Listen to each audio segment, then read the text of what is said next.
In at number 10 is infamous Iron Man. Of all the things to happen to the character of Dr. Doom, becoming the new Iron Man was not at all what I expected. After the events of Secret Wars and reality being brought back to normal, Victor Von Doom was unsatisfied with his life. He decided to switch his morality and try to serve and help others instead of being a power-seeking villain all the time. Doomsday took on a bit of a mentor in Tony Stark, whom he had always respected, but when Tony Stark was put into a coma, Doom decided to take his place as the infamous Iron Man, which was a great reason to give us a Dr. Doom in a highly advanced suit of Iron Man's Model Prime Mark 51 armor. The armor was retrofitted into Doom's style, going from the red and gold to the gray, green, and light blue of Dr. Doom, and it's probably my favorite look ever for an Iron Man armor. But alongside the capabilities of the Iron Man armor, Doom was still able to access his magical abilities, so Iron Man with Doom's magic is basically what we have here. To make things even better, Doom's intellect and sorcery were near their peaks during this period in time, so he is truly an incredibly powerful hero. One of the ways Doom went about saving the world was using his knowledge of the criminal underworld, from when he was a criminal, to arrest a large gathering of villains in one big move. These villains were all gathered to figure out what they were gonna do now that Doom has switched sides, and then Doom just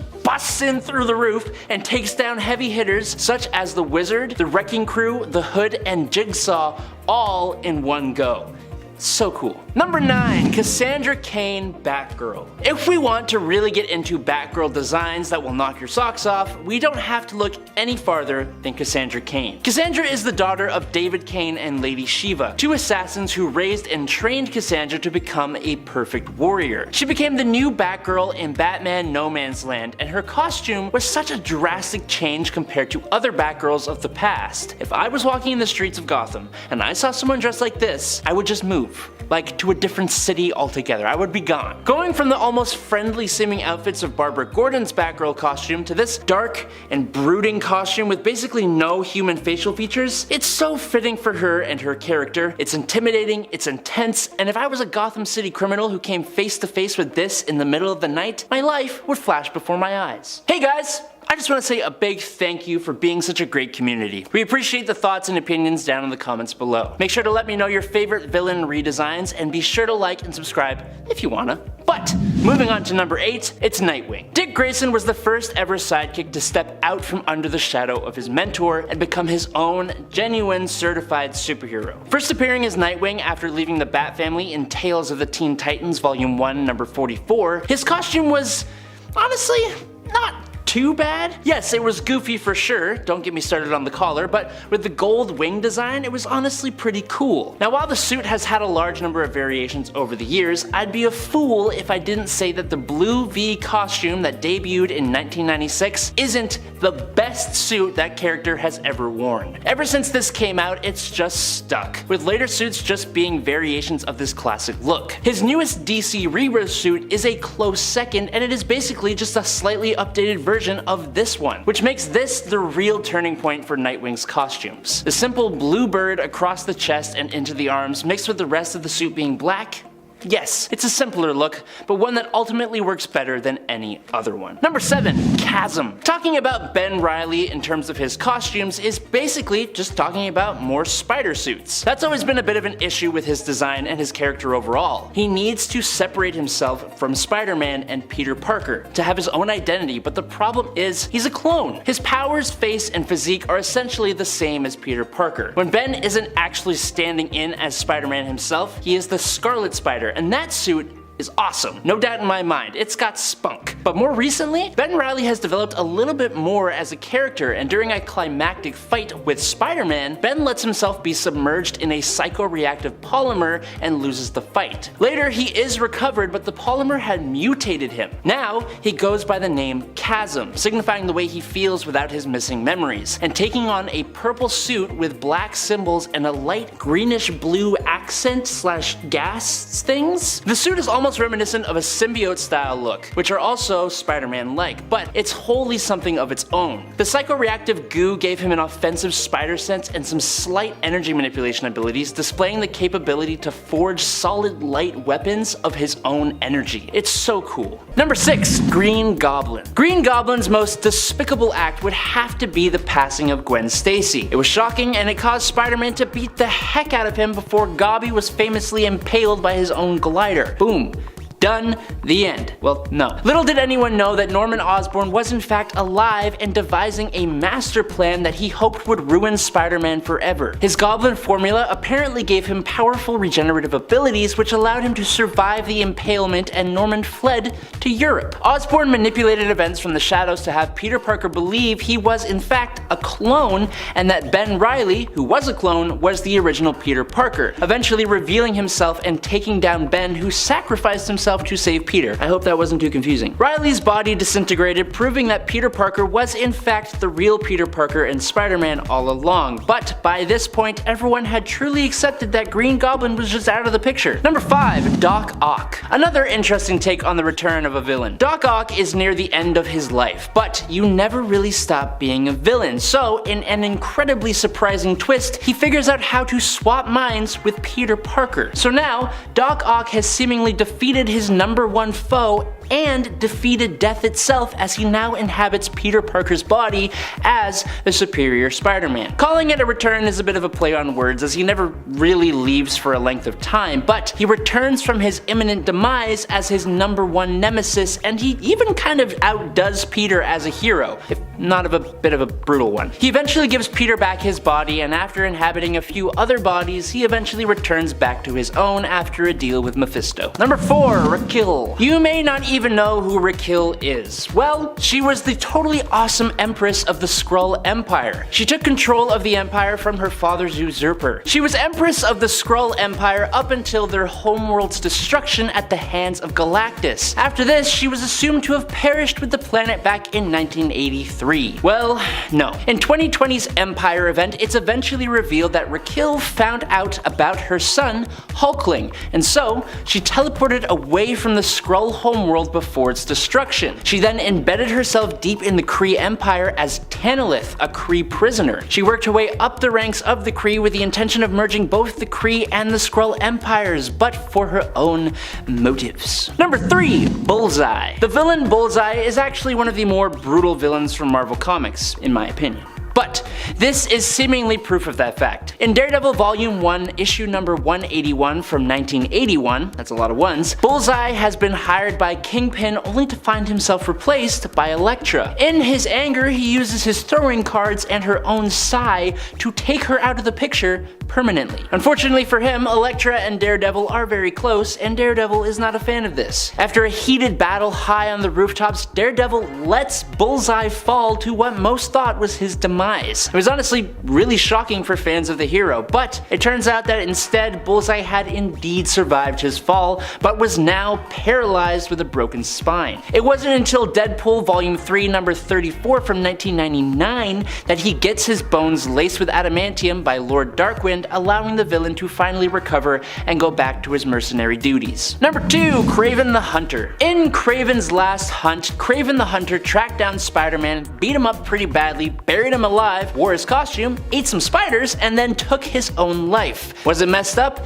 Absolutely it was, but it was also possibly the best comic he'd ever been in until that point, and a big going out moment for the villain. He even got replacements with other members of his family going on to fight Spider-Man. He was gone, done, out of the picture, but then out of nowhere came the Grim Hunt, where that same family, who stepped in to successfully replace him, found a way to revive him using Cain Parker's body, who they thought was Peter Parker. I think it was unexpected because it was just kind of unnecessary and a little convoluted, but the Grim Hunt was cool, so I wasn't really complaining. And in at number 1, the leader and Abomination. Okay, I'm gonna get like a little meta here, and also I got 2 for 1 in this one, so combo for you guys. The MCU's Incredible Hulk movie has always kind of been a bit of a black sheep. Obviously, Bruce Banner morphed into looking like Mark Ruffalo after previously looking a lot like Edward Norton, but a large majority of the characters, except for Everett Ross, just kind of disappeared from any later MCU stories. But now, thanks to Shang-Chi and the She-Hulk show, we got back Emil Blonsky, aka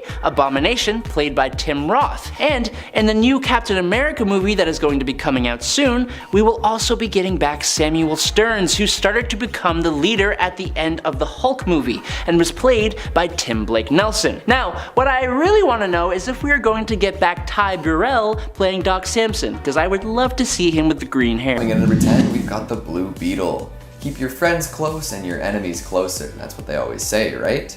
Well, that's what happened here. An enemy got in real close. Too close, in fact, seeing as his proximity allowed him to absolutely dome the Blue Beetle. Let me explain. Back before Infinite Crisis, Maxwell Lord wasn't seen as a villain. In fact, this would-be baddie was a friend to the Justice League, or so they thought. Because as soon as he had the opportunity, Mr. Lord pulled out his gun and blew the Blue Beetle away.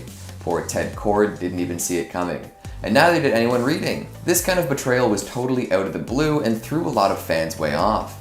At the time this came out, it was an insanely unpredictable move, especially as the Blue Beetle was wasted right in front of his best friend. Maxwell Lord would go on to cause plenty more trouble for the Justice League, but it's hard to imagine acts worse than gaining the trust of a superhero, and all of his fans, only to absolutely annihilate him when his guard was down. Coming in number 9, we've got Rorschach. Watchmen is such a rich tome, full of all sorts of overlapping storylines and fascinating characters. A fan favorite has to be the Inkblot Man himself, eater of cold beans and thrower of hot oil, Rorschach. It's funny that this character, styled after the perception testing psychological assessment, can be interpreted by different people in different ways. Sure, Moore may have created him as a way to showcase the flaws in other similar superheroes, but a lot of folks saw the brooding, ultra-violent detective as a symbol of edgy justice. There's a lot of depth to Rorschach, which is compounded upon throughout the graphic novel as he skulks in the darkness attempting to solve a puzzle that isn't meant to be solved. We learn of his traumatic childhood and of his deep insecurities and complexes, and his pathological need to beat the ever-living daylights out of anyone who may stand in his way. However, after all of this, poor Rorschach goes out with a simultaneous bang and whimper.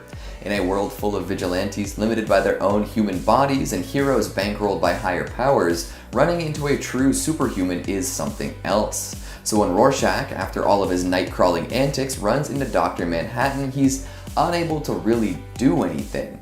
He's no longer in his city, and his rage at the world around him is unbridled. Unable to compromise his morals, Rorschach would have threatened the peace Ozymandias and Manhattan worked towards if he was allowed to live. So Dr. Manhattan just blows him up. Pop. On first read, it really is surprising. It seems like it happens out of the blue. But going back and considering all that was happening, it sort of makes sense. Still though, who expects the character they've followed through greasy back alleys and horrific prisons to suddenly burst like a balloon? Coming in at number 8, we've got Wolverine. Damn, who would have thought that the adamantium-boned super freak could die, right? He essentially doesn't age and can heal from pretty much any wound, so how does one kill Wolverine? Well, it went down in a pretty fitting fashion, that's for sure. You can understand that old Logan would be pretty tired after all his years of heroism and hurt, so when his healing factor finally crapped out, it was time for a long rest.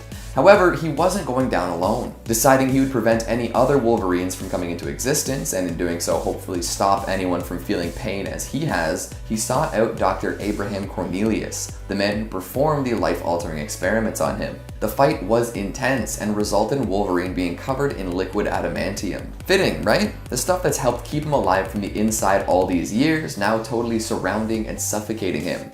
He went down doing what was important to him though, which is also fitting. I suppose a lot of people did see this coming, considering the run was known as the death of Wolverine, but comics have teased the death of major heroes in the past and then found ways around that sort of permanency. It's just wild to see a character who couldn't die if they tried finally take the big sleep. Coming in at number 7, we've got Alfred Pennyworth.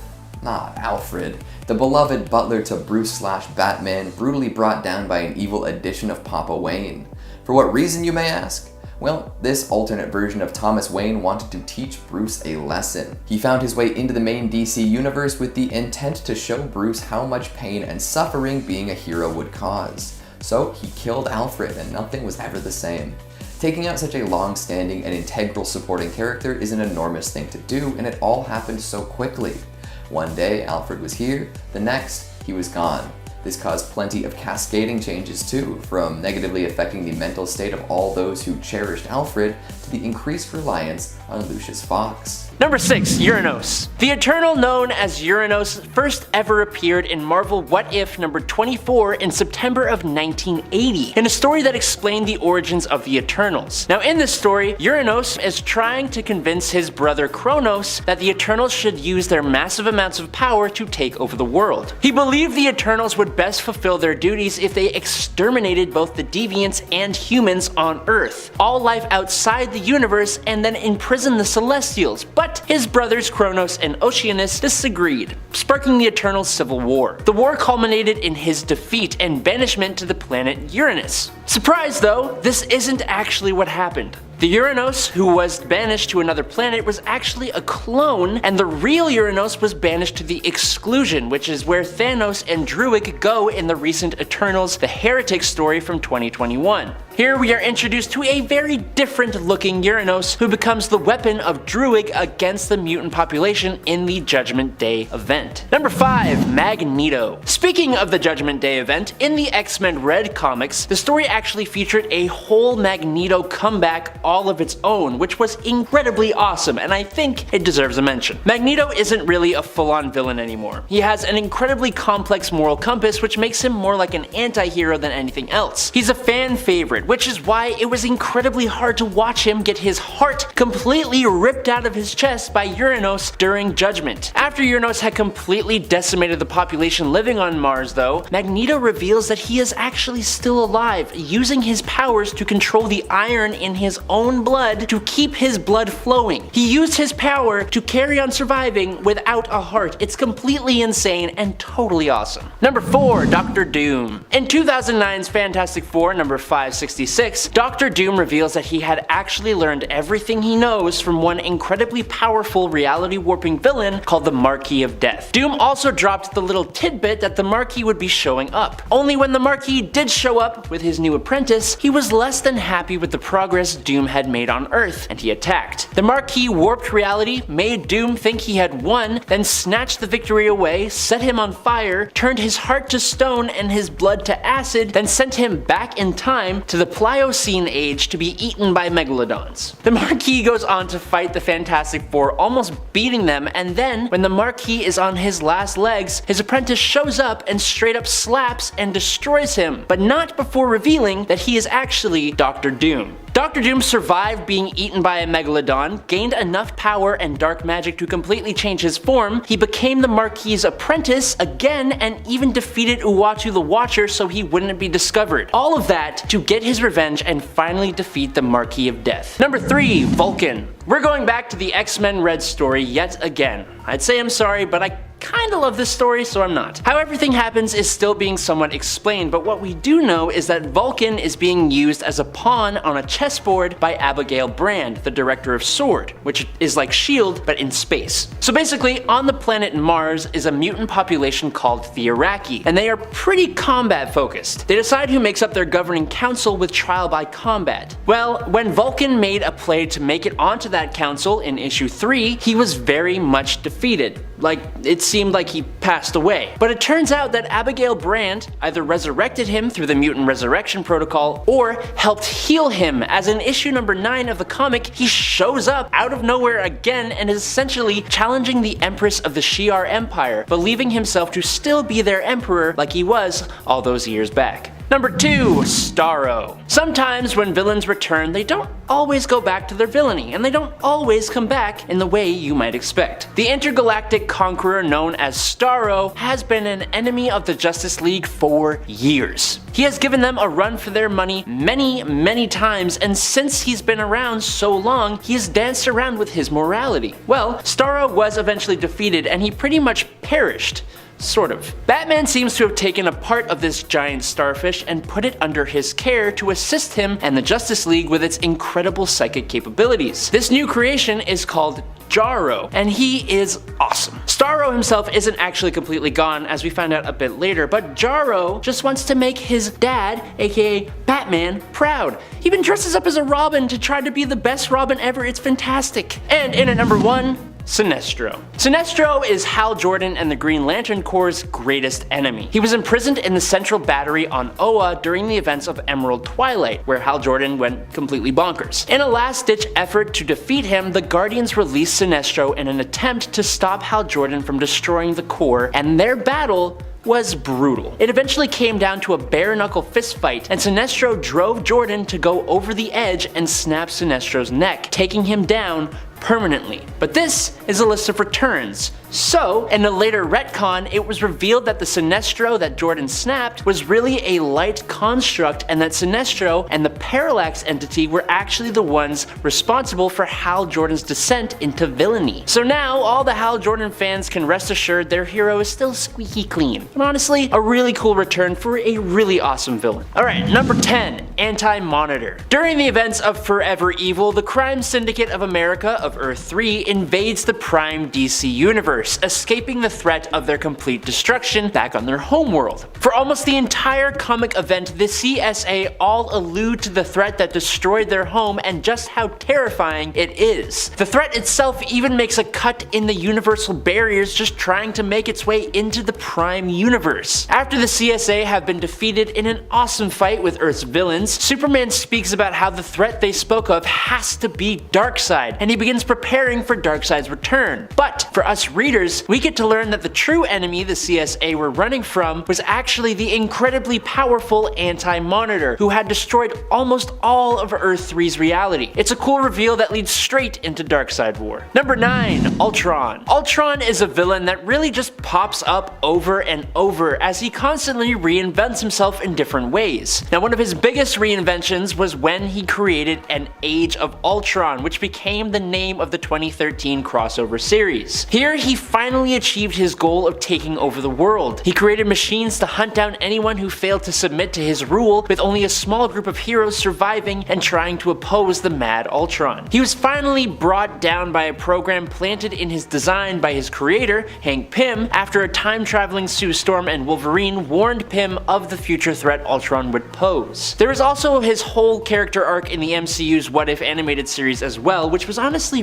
really cool to watch, and I did not expect it to go the way it went. Number 8, Armless Tiger Man. You may be wondering who the heck Armless Tiger Man even is, and you know what? That's fair. Honestly, his return is not the only thing we never saw coming, because his creation was something I never saw coming. But here we are with a German amputee with pointy ears, sharpened teeth, and enough leg strength to bend steel. He had an incredibly brief career during World War II and was eventually taken out in Wakanda by one of the Howling Commandos. But what was really surprising was when he reappeared in Incredible Hercules number 129 to 131 in 2009. He was among a group of individuals that were the Greek god Pluto's jury of the undead, and they together put Zeus on trial and subdued Herc himself. If you guys are enjoying this video, or you like this channel, make sure you drop a like to let us know that you like what we're giving you. And in number 7 is Superboy Prime. During the massive Dark Knights Metal event, the Trinity of Wonder Woman, Batman, and Superman go to a collection of 3 dark multiverse worlds that each have the 3 main crises from DC Comics happening on repeat. Only each of these worlds' crises are happening differently than they were supposed to. Wonder Woman ended up in the world where the Infinite Crisis is constantly on repeat. Only in this world, the heroes lost and Wonder Woman is met by Superboy Prime, who hasn't shown up in the DC universe for quite some time now. Now, he isn't entirely a villain, like he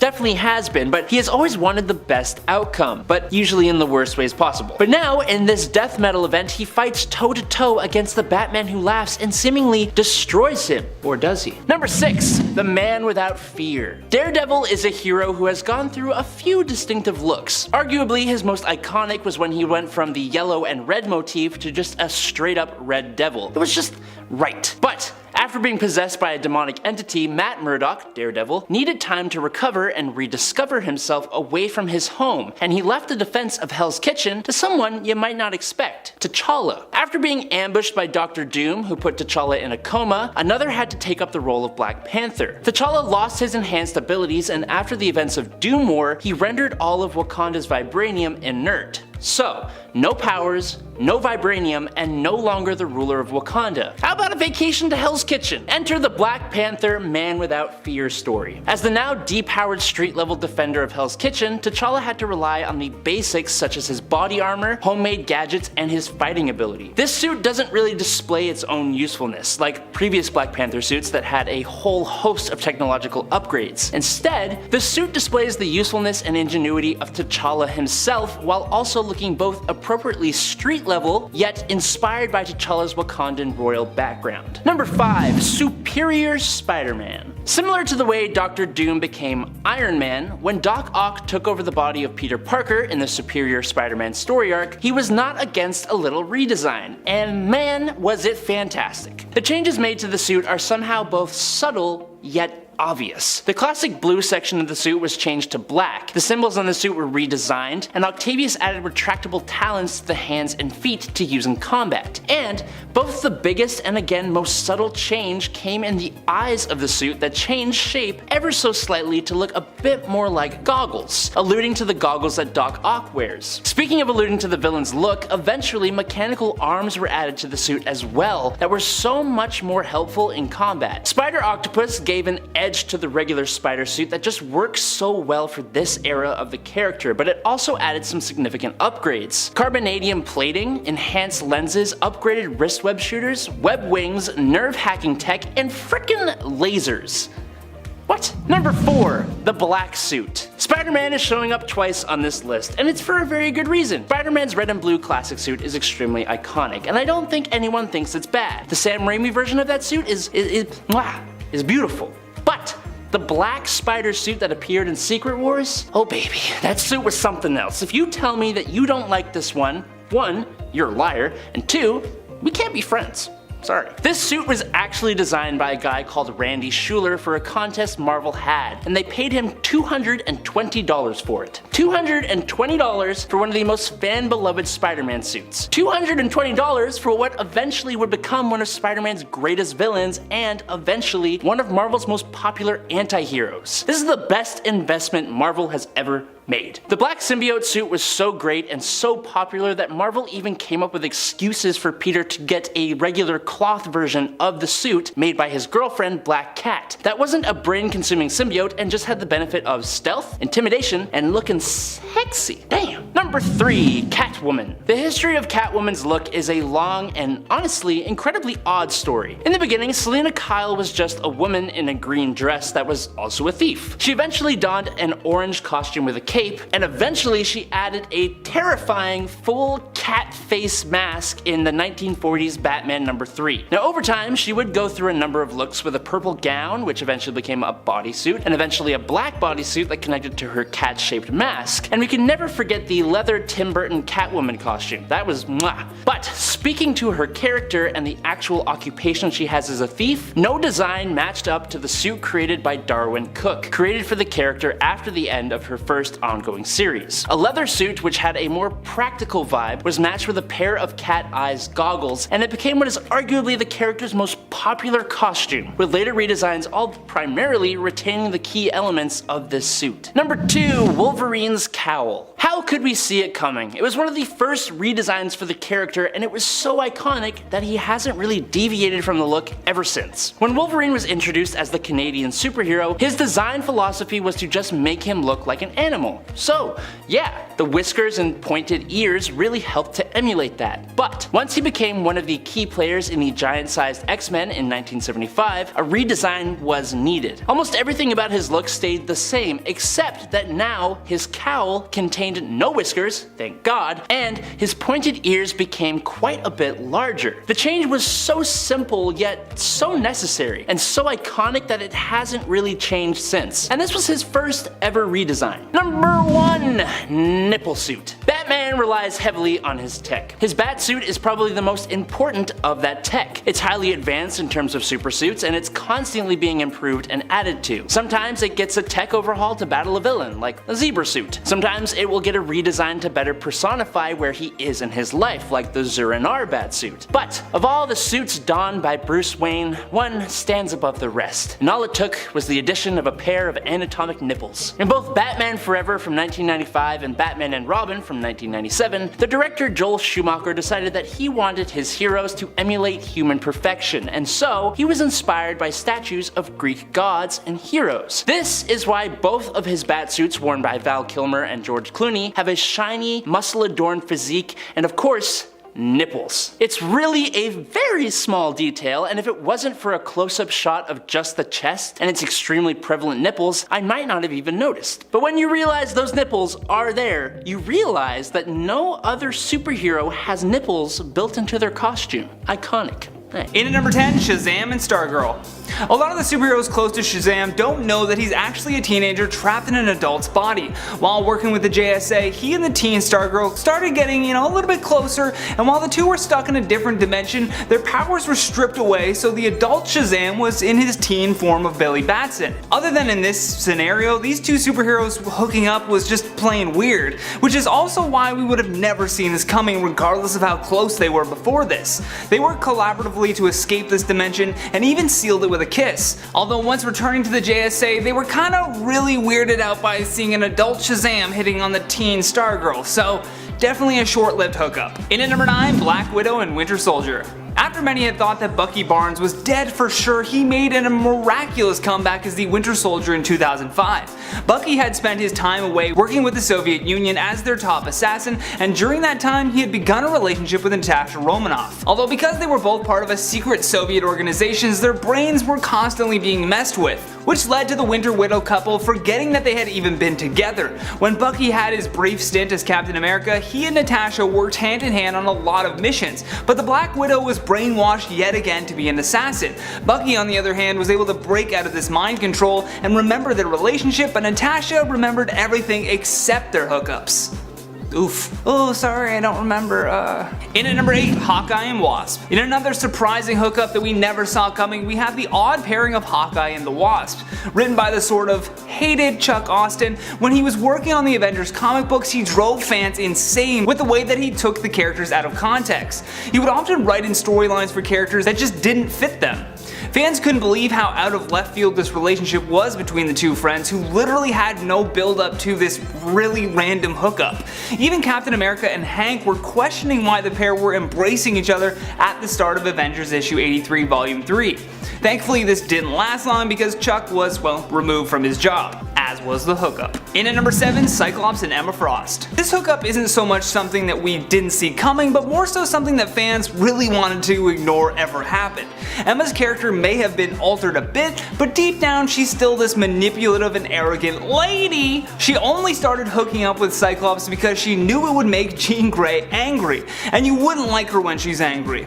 The White Queen did everything in her power to play games with Scott, eventually driving his character into a very bad place before she eventually embraced her role as a villain, where she should always remain. Number 6, Green Arrow. Remember that time Oliver Queen died because he didn't want to sacrifice his arm to live? Yep. Also, why did he even have to stick his arm in this bomb in the first place? Seems like a bad move. I don't know why he really chose to do that. It's a little unclear to me in that comic. In Green Arrow issues 99 to 101, we are taken on this roller coaster of an illogical ride that ultimately ends in Ollie's death. He has his hand in a Russian bomb, and rather than let Superman deal with it any other way, he chooses to die. I don't think anyone would have expected that choice from Green Arrow, and yet one of the best strategies they came up with, well, more Superman came up with, because at this point Ollie's pretty much ready to give up it seems, is to remove Oliver's arm and fly him to safety. And then I guess return to secure the bomb before it explodes, with Green Arrow's arm still keeping the dead man switch safely in place. Assuming that would work. It isn't that Ollie wants to risk that this plan might not work though, he just doesn't want to sacrifice his arm in order to live. And so he dies. I guess if you shoot arrows with your arm, you're like, how will I live without shooting arrows? There's a lot of other things you could do, Oliver. Number 5, Blue Beetle. Blue Beetle was one of the most shocking deaths because of who was pulling the trigger. At this point we might now see Maxwell Lord as a dangerous and more villainous figure not to be messed with, but at the time he was believed to be an ally of the Justice League, not someone who would betray them. So this death caught many off guard. What had happened was that Blue Beetle discovered that Lord had been against them the whole time and was using his position to gather intel on superheroes and basically destroy the Justice League International from the inside out. Maxwell still seemed to see Blue Beetle as a friend though, as he did offer him the chance to join him and protect the world against the superhuman threat. But Ted Kord refused and as such was killed by Lord. Number 4. Silver St. Cloud. This death was very shocking at the time, although to be fair, we should know that if it seems like Batman is about to get a happily ever after moment, it's too good to be true. And something is likely about to go sideways. Such was the case with Silver St. Cloud. Silver was a Gotham socialite who dated Bruce Wayne way back in the 70s in the comics, but the two ended up splitting when she learned that Bruce Wayne was actually Batman. Silver couldn't stand the thought of losing Bruce and of him constantly being in danger. Years later, however, she would walk back into Bruce's life and end up back in his arms once more, ready to accept and come to understand and respect his responsibilities as Batman. Bruce even considered hanging up his cowl and retiring from the vigilante life for Silver so that they could start a life all their own together. Unfortunately, just as this seemed like it would be a reality, Batman's new partner, Baphomet, was revealed to be villain Automatopoeia, tragically killing Silver instantly with a slit while Bruce's back was turned. Just, Batman, if you're ever gonna be happy, don't trust it. Number 3. Batman. This one is pretty recent, so if you don't want some recent going-ons of the comics to be spoiled, you might want to skip this point. Alright, now that you've been warned, let's continue on. Recently in Death Metal, our heroes have discovered that Perpetua is planning to harness the energy of 3 major DC crises by building them again and making them recur. As such, Wonder Woman, Superman, and Batman each set out 2 separate ones with the hopes of saving those lives endangered by this plot. Black Lantern Batman is tasked with handling Crisis on Infinite Earths, but realizes shortly after arriving that he's already too late. He finds himself coming undone, dissolving into antimatter. It's a brutal page, but what's more unexpected is a few pages later when all our heroes are all back to normal and together again. What? Number 2. Poison Ivy. Ivy's death in Heroes in Crisis literally came out of nowhere, and if no one saw it coming, it's just because of how fast it happened. Huh, pun intended. Ivy was one of the few killed in the Sanctuary Massacre, accidentally killed by hero Wally West when he lost control. Fortunately, Wally was able to bring Ivy back using a rose she'd given to Harley Quinn in order to, in essence, regrow her. She came back with a whole new look as well. However, even though her death ended up being temporary, it was still pretty shocking and unexpected, considering how popular Poison Ivy has been throughout comics as both a villain and an anti-hero. Number 1. Alex DeWitt. If you read comics of any kind, you'll likely know who Alex DeWitt is. Her name has become almost synonymous with the comic book term fridging, coined by writer Gail Simone. The term even has its own website, which Simone made in 1999 for the sole purpose of documenting various other times women in comics were fridged. In other words, female characters being sacrificed, depowered, or assaulted for the advancement of a male character's plot. Alexandra DeWitt, known for being Kyle Rayner's girlfriend, was one of the most shocking deaths of this kind that helped to basically highlight the way female characters were often used and treated in comics. Alex was killed by Major Force, a villain who strangled her and then stuffed her in the fridge, leaving her for Kyle to find upon his return.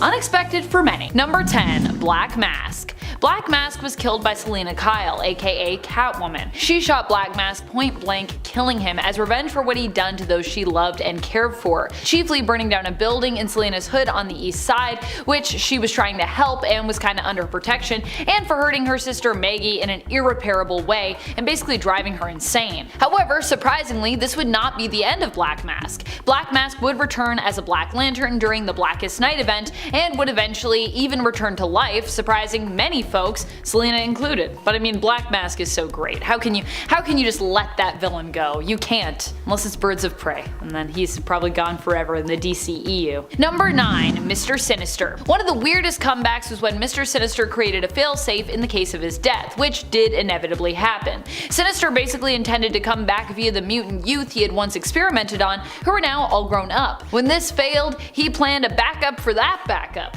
Claudine Ranko became Miss Sinister, but as startling as that transformation was, we were even more startled when Mr. Sinister suddenly returned through her, basically bursting out of her Miss Sinister form, overriding even his Miss Sinister, part Claudine, part Sinister self, and coming back entirely, at least for a few pages, until he could find a more permanent solution later on, when he would fully return via a clone. Also, he literally burst out of Miss Sinister, like literally was like, pop, here I am. It was weird and creepy and definitely super memorable. I know I found it shocking. I don't know if you found it shocking, but I did. And friends, before we move on to this next spot, if you are loving our channel here on Top 10 Nerd, please go check us out over on Facebook, where we also have cool stuff, and we're also going to be having some exclusive things coming your way. In fact, at the time that this goes up, I think there will already be something super exclusive over there. You won't want to miss it, so make sure you are following us there as well. Number 8. Kite Man. Kite Man is often relegated to the C-list villains in the DC universe. He's often considered one of Batman's lamest villains, and yet via the Harley Quinn animated series,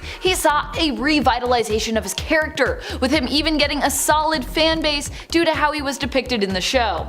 I love when things like this happen to C-listers like Kite Man or Polka Dot Man, a lot of mans out there, or even characters like Peacemaker. Not a man, just well, he is a man, but isn't a man at the end of his name. All of these characters are lesser known and even less appreciated usually, but honestly, they all deserve to be hyped for certain reasons. I love characters that are C-listers, in case you didn't know. Kite Man, while an all-around good guy in the animated series, is still considered to be a villain in that animated universe, albeit still a C-list one. And yet this is what makes us love him so much. The fact that he is working hard to try and make a name for himself is kind of a huge part of why I think people just love him. That and the fact that he seems fairly comfortable with who he is, even though he isn't necessarily a top tier villain. And you know, he does know it. It doesn't mean that he doesn't try, and it doesn't mean that he is ashamed of who he is or his, his kite gimmick. He rocks it.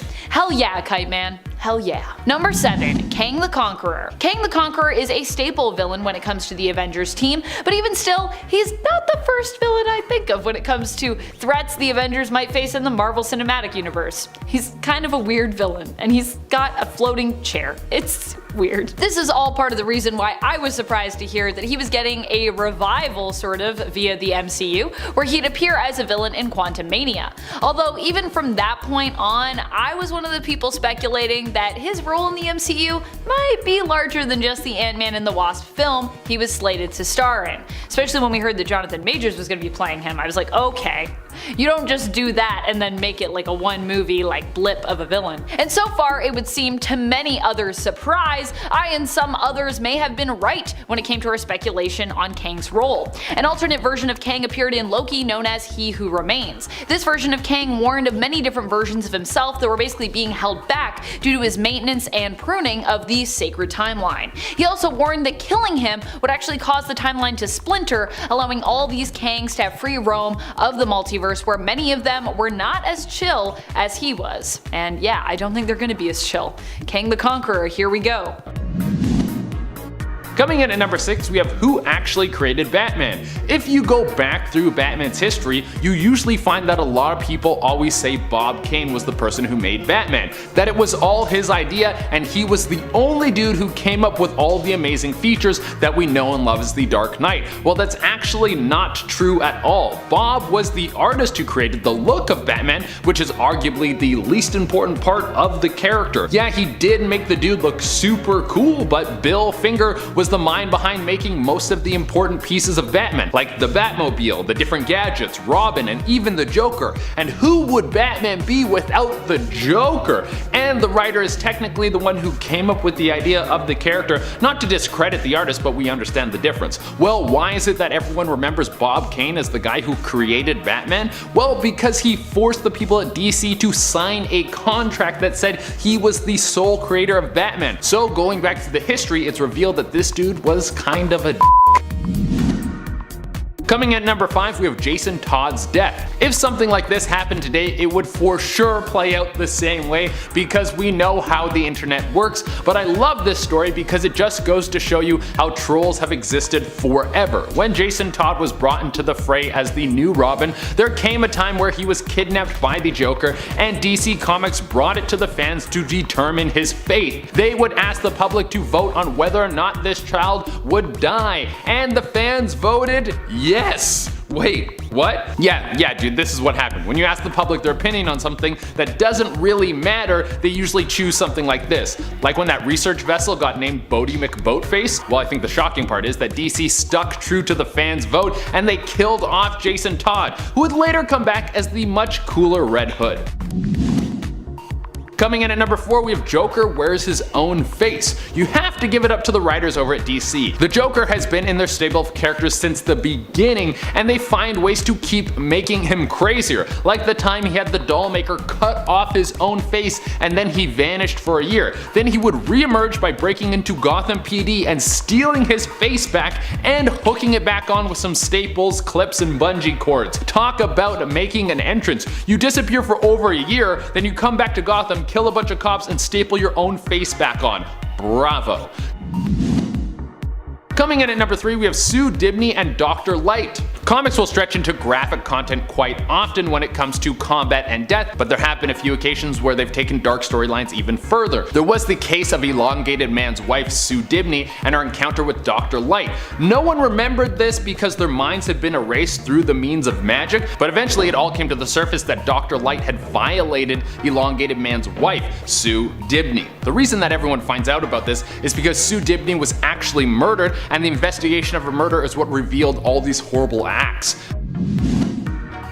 Coming in at number 2, we have Rorschach Goes Boom. The Watchmen still stands as one of the greatest comic book stories ever told. The social commentary on the Cold War timeline that is completely changed by the fact that an all-knowing super being is living in America and you have a mystery that keeps everyone's head spinning until the last minute. Well, this all builds up when eventually the truth is out that Ozymandias orchestrated an attack on American soil to kill thousands of people and made it look like it was Dr. Manhattan. This way the human race would have a common enemy, and this would prevent nuclear war between America and the Soviets. The idea behind this is killing thousands would save billions. Well, Rorschach is one of the only characters in the book that has a solid moral compass, and he refuses to let the unjust go unpunished and sets out to tell the truth. But Dr. Manhattan sides with Ozymandias, seeing his plan as salvation, and in order to keep it in motion, he obliterates Rorschach into little pieces. And coming in at the number 1 spot, we have Barbara Gordon getting shot. To this day, this is one of the most controversial moments in comics. You have Barbara Gordon just chilling in her house. There's a knock at the door. She's like, oh, who could that be? She answers the door, and before she can say, why is the Joker dressed like Jason Segel and forgetting Sarah Marshall, she's getting shot. The bullet would go into her spine, putting her in a wheelchair because she lost the use of her legs and could no longer go out into the field as Batgirl. This created an interesting new element to her character when she became the Oracle, but her getting shot wasn't even the most graphic part of this encounter with the Clown Prince of Crime. He then assaults Barbara, takes explicit photos of her, and puts them into a horrifying funhouse which he subjects her father to try and make him go insane. Yeah, I think it's safe to say that that was extremely shocking and none of us saw that coming. Alright, coming in at number 10, Mar-Vell. Let's start part 2 off a little differently with a hero who returns as a villain. Mar-Vell of the Kree was Marvel Comics' original Captain Marvel, and he was also the first Marvel superhero to permanently pass away when he succumbed to cancer in 1982's The Death of Captain Marvel. The character has reappeared in visions or in flashbacks, and obviously in alternate realities. One of my actual favorites of that is Mar-Vell of the Cancerverse. It's just a really cool and creative idea. Basically, on his famous deathbed, the many angled ones contacted and corrupted the dying Mar-Vell, granting him new powers which he used to transmute the other heroes, and with Mar-Vell as their lord, they took down the Avatar of Death, which in turn completely destroyed Death itself, allowing the many angled ones to invade their reality. Number 9, Jor-El. Good guys coming back as bad guys is fun, but some of you may not have liked this one. Jor-El and his wife Lara are extremely famous for shooting their son Kal-El into space using the last remaining prototype spaceship and allowing themselves to succumb to the destruction of their home planet,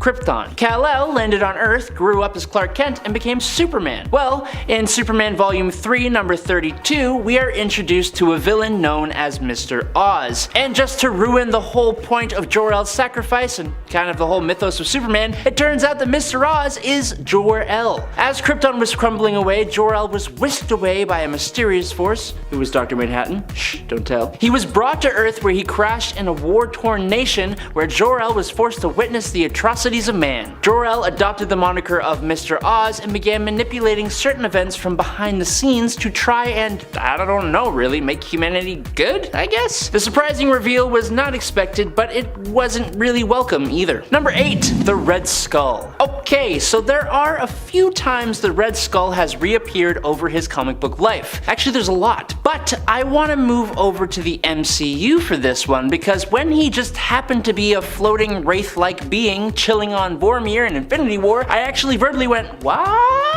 So, at the end of Captain America, the First Avenger, the Red Skull puts his evil hands on the Tesseract, and it opened up this big old window into space. And the Red Skull started like being ripped all apart to pieces and then shot through that window looking thing. So it turns out that that was actually a wormhole, and he was pulled through it and landed on Vormir, where he became stuck in a state of limbo, and he had no choice but to serve as the Soul Stone Stonekeeper. After Thanos gave up Gamora to gain the stone, Red Skull became free to do whatever he wanted, and so who knows if he'll ever reappear again. Number 7, the Jokers.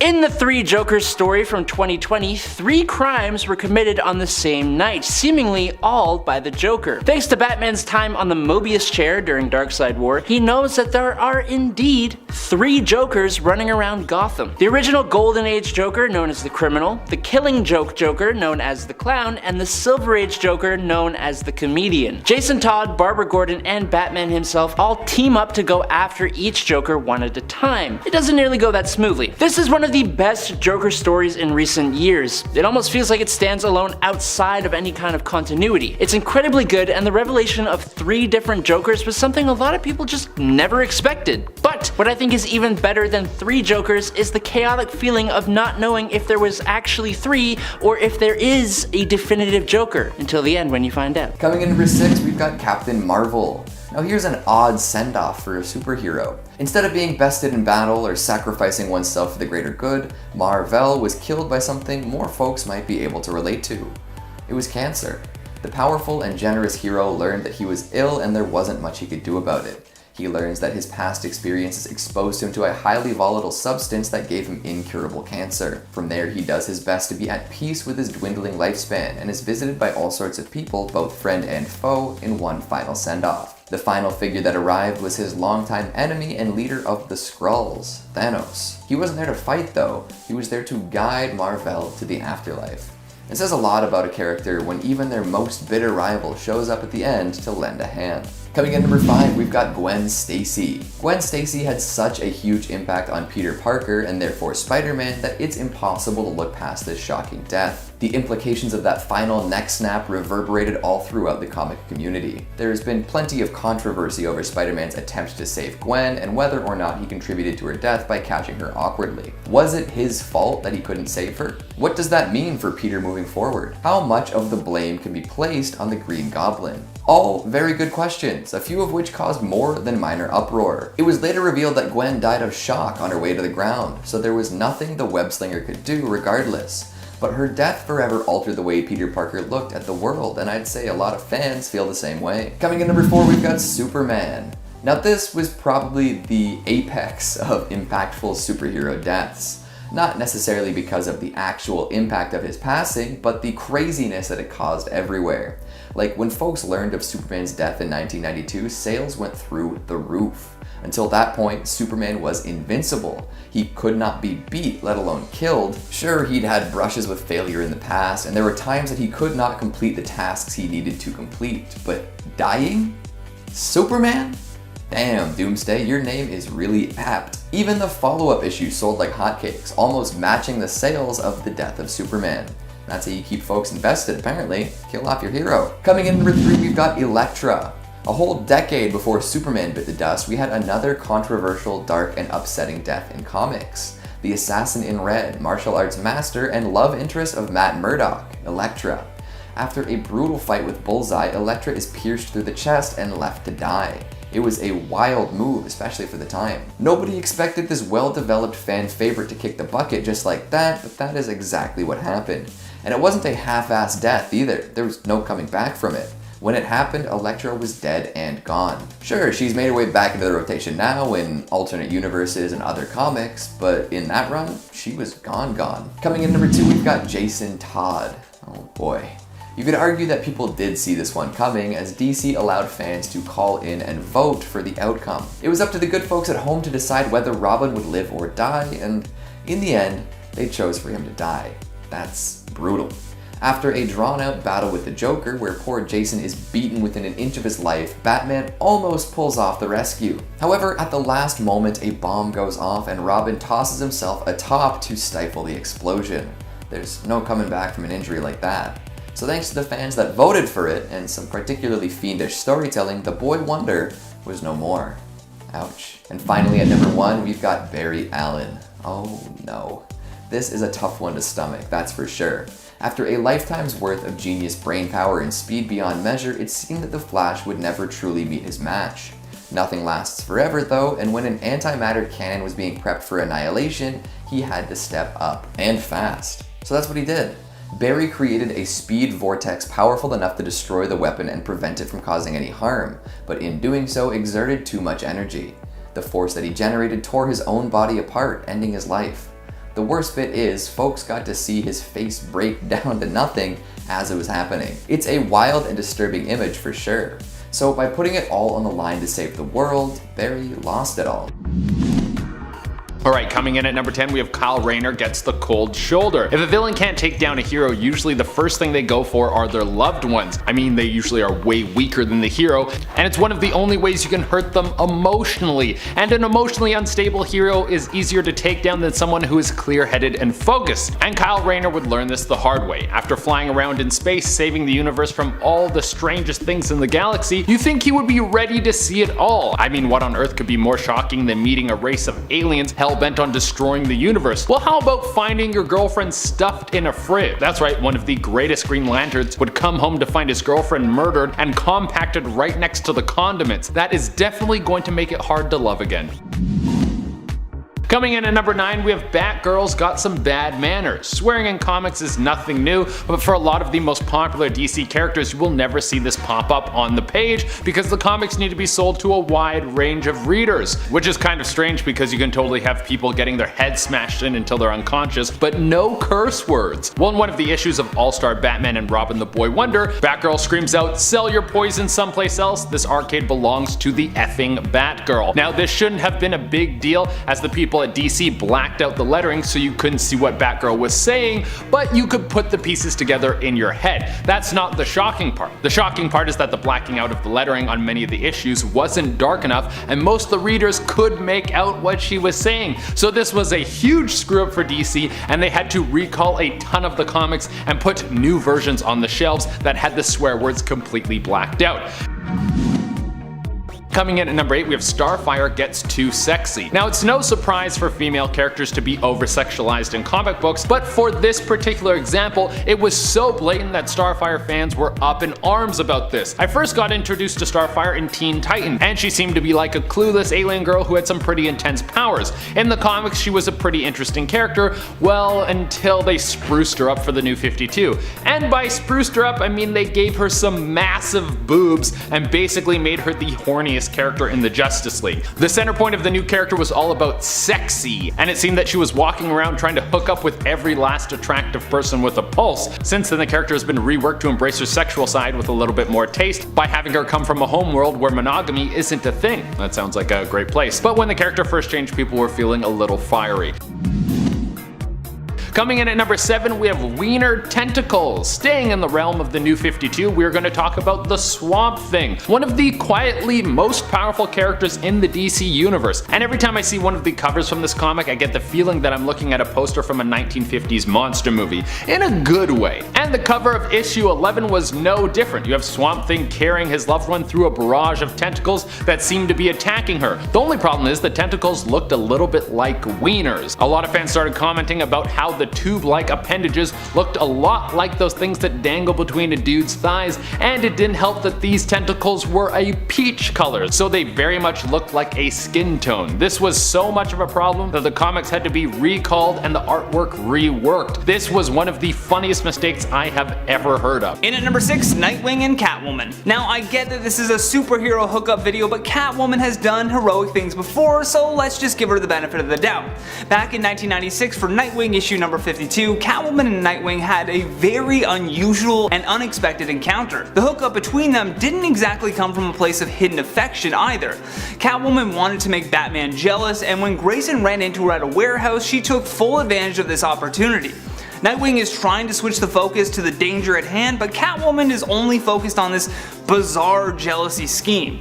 Regardless of the intentions on both ends, they both engaged in this secret love affair and then agreed not to let Bruce know. Like he wouldn't find out eventually. In at number 5, Daredevil and Black Cat. During the comic book Amazing Spider-Man number 677, Black Cat had been arrested, so Spider-Man had called on Daredevil for an epic team up to help free her. Although Black Cat didn't really need either of their help. She was already able to break out of prison on her own and even set up a trap for the two. I mean, what a nice thing to do for somebody that wanted to free you from jail. Oh, and by the way, the trap? She rigged 2 buildings to crash down on top of them, leaving both superheroes quite helpless. And at the end, they were able to sort out their differences, but for whatever reason, Daredevil felt this attraction for Black Cat. The two eventually hooked up, but other than that single surprising time, they didn't develop the relationship into anything more.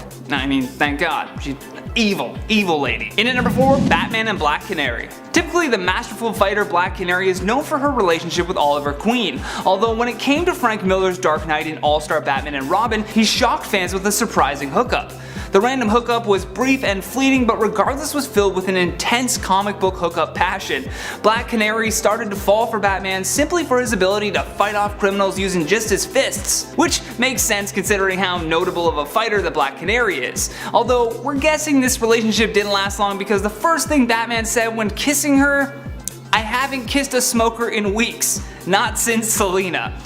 Way to kill the vibe, dude. Bringing up your ex on the first kiss? Man. In at number 3, Johnny Storm and Medusa. This hookup certainly shocked fans of the Uncanny Inhumans, especially considering that Johnny was already in an established relationship with Crystal, the element-controlling Inhuman royal family member. However, in 2016, during issue number 8 of the Inhuman series, Johnny had flipped the script and hooked up with Crystal's sister Medusa. This is like a comic book soap opera. At the time, she wasn't with Black Bolt anymore, and as fate would have it, the pair instantly clicked. Of course, it didn't last long when Crystal found out. Then when Black Bolt returned, things got even more awkward with Johnny deciding to just leave the Inhumans to avoid any friction altogether. Probably a good move. In at number 2, Captain America and Scarlet Witch. Yep, you heard that right. This hookup was certainly a bizarre moment considering the fact that these two for a long time were considered by fans as more of a mentor-mentee type relationship. Because of this, it came as a huge surprise that a romance was starting between them. Although Wanda had actually been crushing on Cap for a long time. In fact, ever since the beginning of her time with the Avengers, the two shared many close calls that built up to this passionate yet short-lived hookup. However, it only ended between them because Captain America didn't think it was a great idea.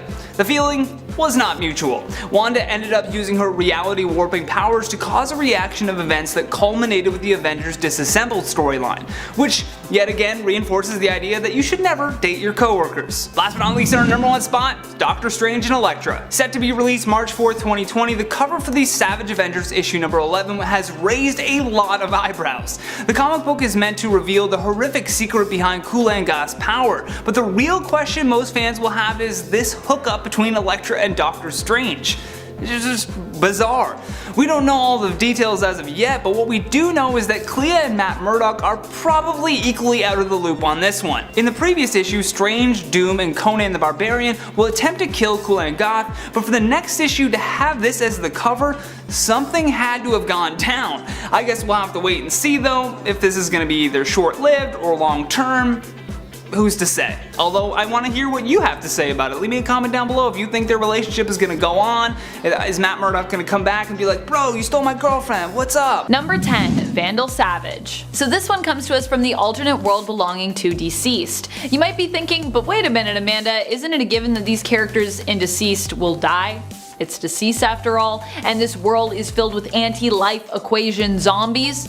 And yes, it is a given. But just because we know they're going to die doesn't mean the way that their death comes about or the sheer terror of how it happens can't surprise and astound us. That is exactly the case for villain Vandal Savage, part of one of the groups we follow in the Deceased Unkillable series. It turns out Vandal himself was, well, not so unkillable when Wonder Woman catches the Ancient Immortal off guard, busting in and almost insta-killing him before he even has time to properly react by ripping him in half.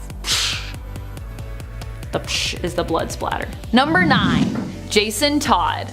I'm ranking this one low because, I mean, we really all should have known to expect this death, and yet somehow we didn't. Jason's reception as a character was rocky, and it was because of this that DC contemplated killing his character off altogether. To decide, they put out a bulletin in their comics asking people to call in and vote as to whether or not Jason Todd would survive or die during the story arc Death in the Family. People voted, but not thinking their vote would actually matter. They never thought DC would actually just kill Jason Todd because of a fan poll, and yet that is exactly what they did. Jason died and fans were left flabbergasted despite the fact that some of them had actually sealed his fate. Number 8. Superman. Well, this might not seem as shocking now. When Death of Superman first came out, it was so unexpected it made real world headlines. News was out that Superman was dead, one of comics' most iconic heroes of all time. How did that happen? The new and unstoppable villain Doomsday appeared on the scene and Superman was forced to put a stop to him. Or try at least. Superman succeeded, but at the cost of his life, with both hero and villain appearing to die of their injuries in the comic. The pitch for this story evolved out of a joke regarding ideas for how to boost sales, which it actually ended up successfully doing. The comic Death of Superman sold like hotcakes and also helped to boost sales for Superman's return story in Reign of the Supermen. Number 7. Elongated Man. This is one of those deaths where it felt like Sue Dibney, Elongated Man's wife, had died and comic writers felt therefore he should die also? To, I guess, keep the married couple together? You get married together, you live together, you die together? Is that what you promise when you get married to someone? Sue died in Identity Crisis. Her murder was the mystery readers watched the heroes unravel and attempt to solve. Shortly after, Elongated Man Ralph Dibney attempted to resurrect her and then had to fight Felix Faust, who was disguised as Nabu, but who apparently Ralph knew was actually Faust the entire time. These two fight, the Elongated Man dies, and Faust becomes imprisoned. All that so Sue and Ralph really can be together and become ghost detectives. Nope, I'm not kidding. Number 6. Pariah. Pariah recently made a surprising comeback in the comics when he destroyed all of the Justice League, or well, like almost all of the Justice League. You've heard of the recent story Death of the Justice League. Well, yeah, that was Pariah. Although Pariah was once a scientist and fairly good man, he was driven mad when he learned that the multiverse was ending during the lead up to Crisis on Infinite Earths, way back in the day. He tried to warn people that it was coming, but people did not want to listen to him.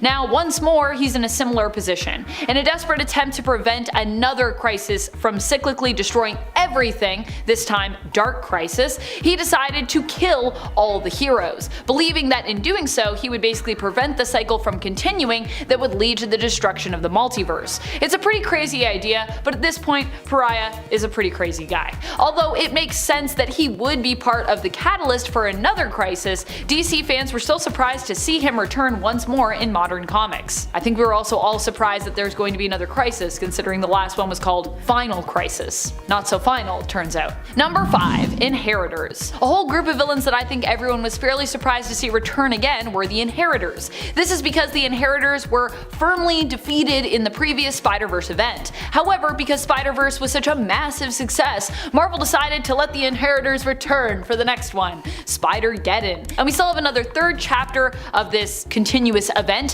headed our way, said to be the end of the Spider-Verse trilogy that will be known as, aptly, the end of the Spider-Verse. At least until we decide to, open that Spider-Verse back up again, because, things end, things are final, and then not so much. I have no doubt that the Spider-Verse will come back eventually. The Inheritors are a group of space energy vampires permanently frozen in time when it comes to their style, stuck in sort of the Gothic Victorian era. I love it, but not everybody is here for it. They were defeated and killed at the end of Spider-Verse, but miraculously miraculously came back via Superior Spider-Man's tech when he decided to combine their DNA to basically make a clone body for himself should he perish. Using his tech, all the inheritors were able to return as clones themselves, causing all the spider totems across the multiverse to rejoin once more during Spider-Geddon to take them out again. And then they became little baby versions of themselves. Which I love. And also I feel like the baby inheritors should get their own book. I said it. Number 4. Flashpoint Joker. The Flashpoint version of Joker is actually Bruce Wayne's mother, Martha Wayne. In the Flashpoint continuity, young Bruce is the one who perished during the mugging as opposed to his parents. Suffering greatly from the loss of their young son, Thomas turned to the path of vengeance, whereas Martha became extremely depressed and ultimately lost her mind, turning to the path of chaos. In the Flashpoint reality and timeline, Thomas becomes Batman and Martha becomes his Joker. Recently in the comics, during Flashpoint Beyond, Flashpoint Joker has made a surprising return, appearing from within the walls of Arkham Asylum. How she got there? Well, we're gonna have to wait and see. What we do know is that she was the one behind the murders of influential characters from the Flashpoint universe. The last we saw of Flashpoint Joker, Martha died drowning in a river, sacrificing herself after learning that in the main continuity, the Joker was the main nemesis to Batman, who in that reality of course was Bruce Wayne, her son, who was alive in that reality. The Flashpoint continuity was reset though recently, with Thomas Wayne's Batman remembering everything that happened previously and trying to solve the mystery of how it all reset. And also solve the mystery of, why all these Flashpoint people were dying. Turned out, it was Martha in the walls of Arkham for some reason. We don't know why. Number 3. Cassandra Nova. Cassandra Nova recently made a comeback in the Marauders series, a surprising one too, when she was needed to help solve a mutant mystery revolving around the existence of the very first mutants, hidden from the Earth mutant history apparently, and then later was invited to join the Marauders team by team leader Captain Kate Pryde. A lot of mysteries needing to be solved, and a lot of surprising villain comebacks in relation to those mysteries. At first I wasn't just startled to see Cassandra Nova, I was downright confused, but I gotta say over the last few issues her return has grown on me, and I'm kind of here for it. I never would have expected to see Cassandra Nova return, definitely not in a heroic sense either, not with a hero team. Krakoa may be for all mutants, but some wouldn't even consider Cassandra to be a mutant, at least not in the traditional sense, because she's a Mummadry. But whatever, she's a mutant, she's part of the crew now, I would say. Number 2. Gaggy. This was one that even caught me by a delightful surprise during the Three Jokers story. While I still am not sure if we know where this story falls in continuity, in or out of continuity, it's still a really awesome read that brought back a villainous sidekick of old that I didn't know how much I really missed until I saw him return. Gaggy is Gagsworth A. Gagsworthy, an old school sidekick of the Jokers from way back in the day, back in the 60s, before he was ever with Harley Quinn. In fact, at one point Gaggy also returned to get revenge on Harley for taking his place at Joker's side, but that happened I believe during Gotham City Sirens, another cool comeback moment for the gangster. In Three Jokers, however, Gaggy returns as one of the Three Jokers' sidekicks. However, his comeback is short-lived, as he ends up being devoured by a Joker shark. R.I.P. Gaggy. He came back and then he died. Number 1. R'kll. I don't know how we say this name. It's Skrull, so I don't speak Skrull. I'm sorry. Need to learn how to speak Krakoan and Skrull.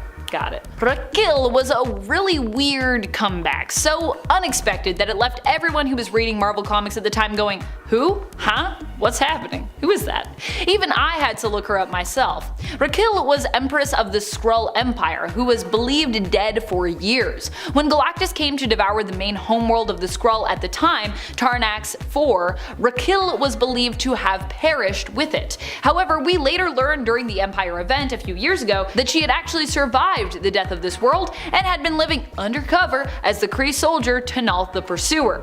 Her return was a major surprise to readers because she had been dead since the 80s, so before I was even born. So I was like, who dis? I don't know. So unless you'd been reading comics for that long, or you really knew your Fantastic Four comic book history in terms of what went down back then, you were likely confused by her appearance too. Which is alright, because you know what? We got the internet, and we got piles of comics that we can sift through. Although I think all of us us collectively, no matter if we were familiar or not with R'kll, were surprised by her return. Even if you did know who she was, you'd be like, wait, what? I thought she was dead. Number 10. Jason Todd's worst fear. Probably one of the most heartbreaking moments for me in recent years in terms of DC Comics happened during Three Jokers, Batman 3 Jokers, so pretty recently. I'm still not really sure why people don't like this comic. I thought the story by Jeff Johns and artist Jason Fabok was well worth the multi-year wait myself. It was suspenseful, it was mysterious, and it was just stunning. And honestly, every time I go back to it, I find something new that I like about it. Sure, the middle act in issue number 2 lagged a bit, but otherwise this comic to me was pretty flawless, other than a few minor plot hole issues in my opinion. Also the raccoon. Ah! And despite the lag in issue number 2, it still had one of the most heartbreaking moments for me, which occurred when Jason as Red Hood chose to strike out on his own and ended up finding a pool filled with failed attempts at creating the next Joker, which in and of itself is another kind of brutal. At one point, the Three Jokers implied that Jason actually might be the best candidate to become the next Joker, but decide that he's simply not smart enough to take up the mantle. Ouch. Instead, they once more beat him to within an inch of his life with a crowbar, with one of the Jokers, implied to be the Joker who first did this to Jason way back when, commenting on how the second time was even more fun than the first. It gets especially brutal and heart-wrenching when Batgirl and Batman arrive on the scene to rescue him and he lashes out at them. Especially when like Babs just comes in and gives him a hug and she's like, I just want to make sure you're safe. Number 9. The Dark Knight Strikes Again. Batman The Dark Knight Returns came to us originally as a way to give Batman, Bruce Wayne, a fitting end, and it's easily one of the greatest Batman stories out there, with Frank Miller art that was actually understandable and a great tale that wrapped up the character of Batman in a lovely little bow. But then, Frank Miller went and created 2 sequels, and the first of which is basically a fever dream of insanity, overly objectified blocky cartoon women, and just odd visuals, while also taking the character of Superman and completely misunderstanding and disrespecting him. But I think the most egregious moment came when Supes and the third member of the Trinity, Wonder Woman, decided they were going to hook up, right after Batman beat the absolute snot out of the Man of Steel. Wonder Woman comes in to find Superman completely beaten and bloody and ranting about how it's all over, and then, after punching him for being weak, I guess, they immediately start making out. Then they fly up into the stratosphere and begin going at it midair, and then slamming into the ground, causing volcanic eruptions, massive earthquakes, and tsunamis, hurricane-level winds, all for Wonder Woman to say he moved the earth for her. Wow, so poetic. And then she exclaims she is pregnant now, and they decide to get a bite to eat, but they sure are heroic. And friends, before we move on to our next spot on this list, if you love what we do here, why not show us you love us by clicking that subscribe button? Helps us out, helps you to stay in the know, it's a win-win. Click the subscribe button! Do it! God! Number 8. Jason Todd loves Barbara Gordon. Another really brutal moment, possibly one of my least favorite parts, I think, of Three Jokers, comes at the end. After taking Jason in and helping him to recover after he was attacked, Jason at one point attempts to kiss Barbara. This kind of makes a little bit of sense because, you know, they've got shared trauma, but this felt weirdly forced still and out of place to me because, you know, Babs still seems like she's kind of trying to be there for Jason like a sister. Like, I get that Jason is reaching out because for years he's felt like he was left behind, abandoned, and you know, like I said, they do have shared trauma, but Babs and Jason's relationship has always felt more platonic to me. And if anything, more than that, more familial. Like they were truly, you know, brother and sister. And when Babs reaches out, it's very clear she's coming from this place, and yet Jason seems to struggle to read the room and acts on his romantic feelings anyways, if that's even what's really going on for him. Honestly, I think he's just confused. The third issue ends with a kind of weird note with Jason leaves on her apartment door, and that ends up falling off and then being swept away by the building's janitor, which is especially weird and kind of cringe because it seems to imply, like that whole sequence of shots, that if Babs found it, things may have been different between them.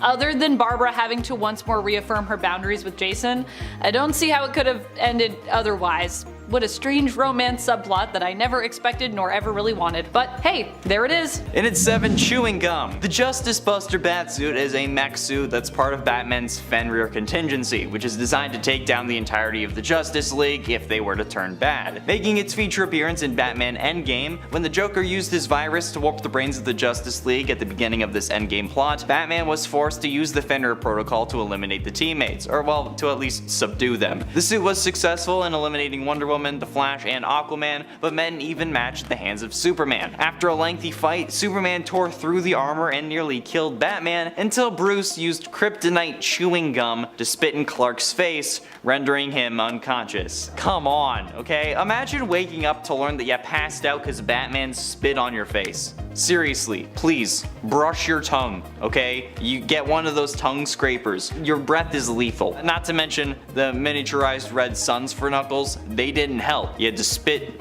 kryptonite chewing gum. Number 6. Ethyl chloride. Ethyl chloride, a common compound found in pesticides and bug sprays, is essentially Spider-Man's kryptonite, and it severely impairs his senses. This makes ethyl chloride extremely powerful against Spider-Man. It's one of his biggest weaknesses, but yet ethyl chloride isn't being used by all of his villains all the time, even though it's actually a very common compound. The big reason why it doesn't show up much is that ethyl chloride is considered to be so supremely powerful against Spider-Man that there was a momentary ban placed on the substance by Marvel writers. It was literally becoming too easy to bring down Spidey, so writers got lazy and used it as a crutch just way too many times. Amazing Spider-Man number 106 has Spider-Man engaging in battle with the Spider Slayer Mark IV, which had the villainous edition of ethyl chloride. After trapping Spider-Man in a web, Smythe, the guy who created it, uses his machine to douse Peter with a cloud of the compound, and Spider-Man is weakened by the spray and finds himself unable to move, giving his enemies the chance to strike. Halfway through into number 5, breathing. If I said Batman vs. Hulk, I think we should all agree, unless you're in denial on the outcome, right?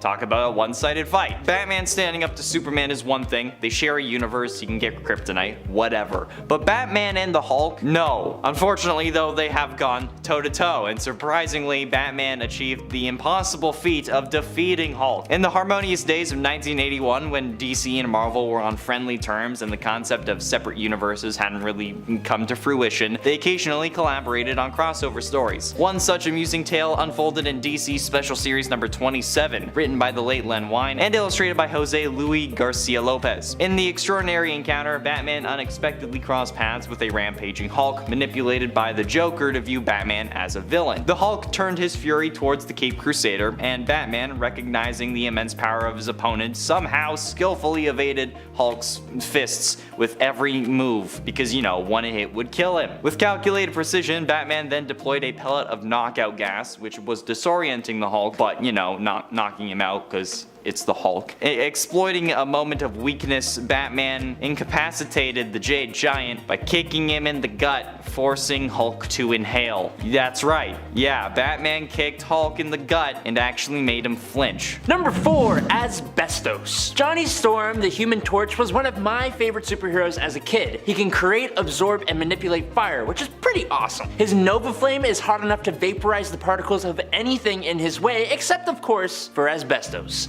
Now, thankfully, in our modern world, we know that asbestos is pretty incredibly toxic, and it's totally banned across most of the world. But you see, back when the Human Torch was first created in 1963, it was used to insulate pipes and wires, soundproof rooms, and even make cheap garden furniture. And the Human Torch was wide open to asbestos-based attacks. Specifically though, the Torch has found himself going up against villains based on the stuff, Asbestos Lady and Asbestos Man. Both of these villains made use of asbestos-based outfits or armor and tools of the trade. But like I said, we know this stuff to be incredibly toxic, but we didn't know that then. So as time went on, Asbestos Lady, aka Victoria Murdoch, passed on from idiopathic mesothelioma at age 45, presumably from asbestos exposure, and Asbestos Man was forced to start wearing an oxygen mask and presumably also passed on due to his asbestos exposure. I guess they also had a weakness to the stuff, huh? R.I.P. R.I.P. in the chat. Getting close to the end of number 3, bullets! Now, with the Flash being the fastest man alive, you'd expect him to, you know, be able to react to things. And while this weakness isn't exactly showcased with the Scarlet Speedster in a meaningful way, it is certainly demonstrated well by his counterpart, the Reverse Flash. Imagine our surprise when Reverse Flash ends up getting popped in the head by none other than Thomas Wayne in the Flashpoint timeline, so that Barry could access enough Speed Force to save the world and bring his son back. Batman shot Reverse Flash in the head. And while this apparently killed Thawne, that was far from the end of the story, because Thawne started vibrating as fast as he could to slow the destruction of his brain. This gave him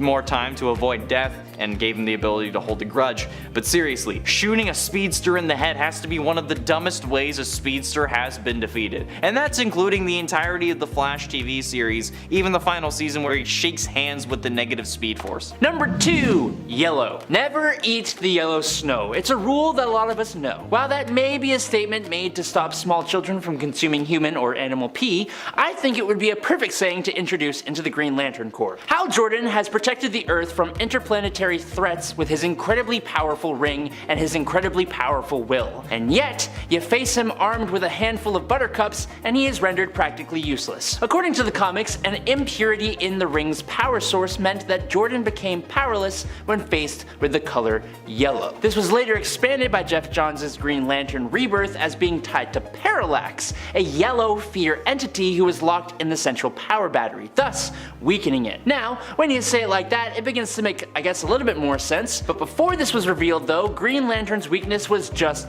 dumb. And it still kind of is. This is no more evident than in All-Star Batman and Robin by Frank Miller, specifically issue number 9 when the Caped Crusader trapped Hal Jordan in a yellow painted room and let a yellow suited Robin go to town on him. And this is all because it's the dumbest weakness we have ever heard of. Bruce Wayne said it himself, so it has to be true. And it was all yellow. And finally, in at number 1, wood. Wow, look at that. Green Lantern number 1 and number 2. Throughout the years, Green Lantern has encountered various weaknesses tied to his powers, okay, like yellow. But one particular vulnerability has been overlooked by most comic writers, mostly because it's specific to the Alan Scott version. Green Lanterns, they use their powers, they use them to fly, communicate in different languages, create energy constructs, or will constructs, I guess, because, you know, green. But you know, you have to balance it out somehow. So in Alan Scott's case, wood was the chosen weakness. It has an explanation, and it stems from the subconscious belief that his abilities couldn't affect the material, and that's literally it. He didn't have the belief that he could do anything to wood, so he couldn't, which just showcases that belief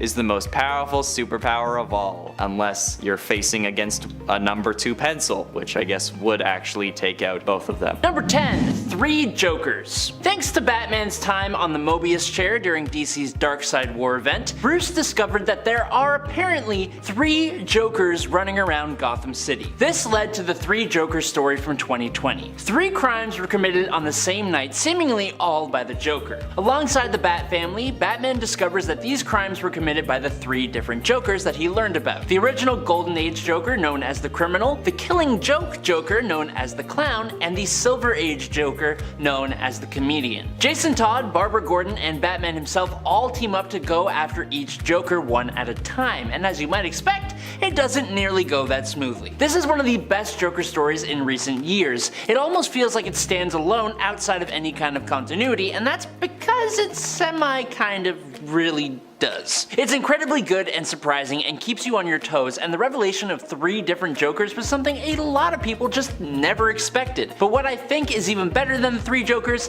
is the chaotic feeling of not knowing if there were actually 3 or if there is a definitive Joker until the end of the story. Number 9. Infamous Iron Man. Of all the things to happen to the character of Dr. Doom, becoming the new Iron Man was not at all what I expected. After the events of Secret Wars and reality being brought back to normal, Victor Von Doom was kinda just unsatisfied with his life. He decided to switch his morality and try to serve and help others instead of being a power-seeking villain. Doom took on a bit of a mentor in Tony Stark, whom he'd always actually respected, but when Tony Stark was put into a coma, Doom decided to take his place as the infamous Iron Man, which was a great reason to give us a Dr. Doom in a highly advanced suit of Iron Man's Model Prime Mark 51 armor. The armor was retrofitted into Doom's style, going from the red and gold to the gray, green, and light blue of Dr. Doom, and it's probably my favorite look ever for an Iron Man armor, period. But alongside the capabilities of the Iron Man armor, Doom was still able to access his magical abilities. To make things even better, Doom's intellect and sorcery were anywhere near their peaks during this period in time, so he is truly an incredibly powerful hero. One of the ways Doom went about saving the world was using his knowledge of the criminal underworld from when he was a criminal to arrest a large gathering of villains in one big move. These villains will all gather to figure out what they were going to do now that Dr. Doom has switched sides, and then Doom just busts through the roof and takes down heavy hitters like the Wizard, the Wrecking Crew, and the Hood and Jigsaw all in one go. It's awesome. Number 8. Dark Knight. Batman The Dark Knight Returns came to us originally as a way to give Batman / Bruce Wayne a fitting end, and it's easily one of the greatest Batman stories out there, with Frank Miller art that was actually understandable and a great tale that wrapped up the character of Batman in a lovely bow. But then Frank Miller went and created 2 sequels, and the first of which is basically a fever dream of insanity, overly objectified blocky cartoon women, and just really odd visuals, while also taking the character of Superman and completely misunderstanding and disrespecting him. But I think the most egregious moment came when Superman and the third member of the Trinity, Wonder Woman, decided that they were going to hook up, right after Batman beat the absolute snot out of the Man of Steel. Wonder Woman comes in to find Superman completely beaten and ranting about how it's all over, and then, after punching him for being weak, I guess, they immediately just start making out, and then they fly up into the stratosphere and begin going at it mid-air. Then they slam into the ground, causing volcanic eruptions and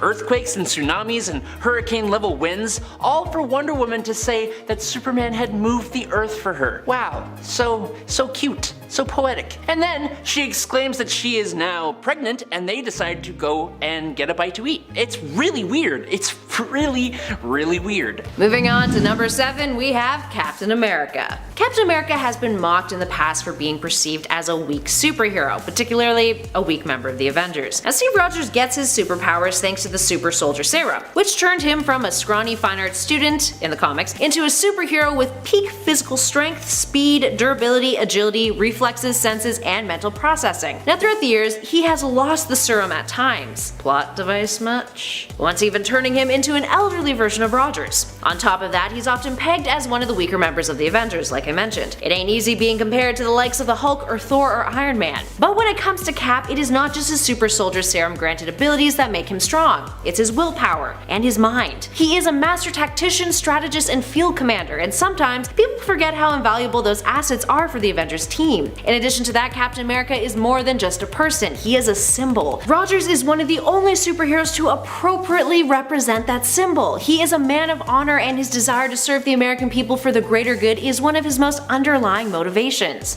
And that speaks volumes. And at number 6, Nightcrawler. When we think of Nightcrawler, we think of a blue, devilish looking X-Men member who has an accent and teleports. Teleporting is his power, so it's easy to assume that he isn't much more than a speedy getaway plan. But there is much more than meets the eye when it comes to Kurt Wagner. He has a pretty reasonable amount of strength too. He is capable of lifting approximately 300 pounds, which is 3 times the size of his body weight. He also has enhanced flexibility and agility, night vision, camouflage abilities, and the ability to cling to surfaces. And he's exhibited a limited unconscious extrasensory spatial awareness. Yeah, this prevents him from teleporting into solid objects within his immediate vicinity, which would be no bueno. Up next, number 5, Madame Web.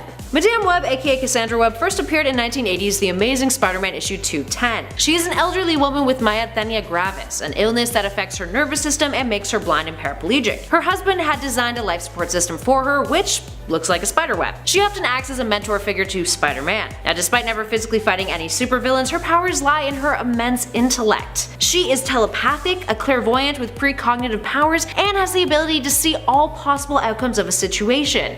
That is power. She can sense the presence of psionic powers in others too. And in addition to this, she can perform a psychic form of surgery on other minds when in need. Those are some pretty valuable abilities. Moving on to number 4, Molly Hayes from The Runaways. With a codename the likes of Princess Powerful, it is no surprise that Runaways member Molly Hayes has been underestimated in the past. Molly, the youngest member of the group, and initially the team's only mutant member, has superhuman strength and invulnerability. This is why she would later adopt the alias of Bruiser. In her earlier days, she would become extremely fatigued after using her powers, generally falling asleep after using them. It took a lot of training and experience to alter that. Now being able to use those powers for longer periods of time before exhausting herself, and the effects of those powers are immense. She once toppled a giant monster bigger than a skyscraper, and she's largely believed to be one of Marvel's toughest female superheroes. Moving on to number 3, Mantis. Upon first glance, you can see why some perceive Mantis as weak. Despite being a member of the Guardians of the Galaxy and the Avengers over the years, often Mantis is mistaken as useless, because she doesn't have the more brawny kinds of powers that others do. The likes of superhuman strength, speed, durability, what have you. Instead, Mantis harbors other impressive kinds of power. She is an empath, which gives her the telepathic ability to sense the emotions of others, and in some iterations alter them. Get at you, MCU version. She can instinctively sense weak points in opponents. She once used her knowledge of pressure points to knock Thor, the god of thunder, unconscious. In addition to this, she can also communicate telepathically with the Koltati. She can project energy and astral project, and she can manipulate plants and has an accelerated healing factor. If that still doesn't convince you, go watch Avengers Infinity War. She manages to subdue Thanos' mind in an attempt on Titan to overpower him and steal the gauntlet. It's a collective plan, which failed, thanks to Star-Lord. Remember that? Remember when that was a meme?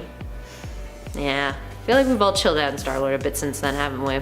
Pop culture. Up next at our number 2 spot, Dupe. Dupe is a strange floating creature of unknown origins who speaks in his very own language. He first appeared in X-Force Volume 1, Issue 116 in 2001. And for a character who looks like a green pickled thumb with warts, he's crazy powerful. His abilities consist of flight, having an accelerated healing factor, superhuman strength and durability, the ability to replicate physical objects, he is physically malleable, and the most impressive skill of them all, arguably, Dupe has an extra dimensional void within his body that he can store objects and people in. What? Yeah, that's a thing. And he uses it to store an assortment of objects from time to time. He also has a vaguely defined ability to manipulate time and space. He can take on the best of them too. Once Thor tried to hit him with Mjolnir, and Dupe absorbed the hammer into his body, firing out of his mouth back at Thor. In case you're wondering, that went down in the X-Statix vs. Avengers storyline in the X-Statix comic. I wish I could be like Dupe and just store all of my camera gear at all times in my body. That'd be so convenient. Finally, in at number 1, Squirrel Girl. Squirrel Girl is Marvel's most overrated, underrated character. Not a paradox.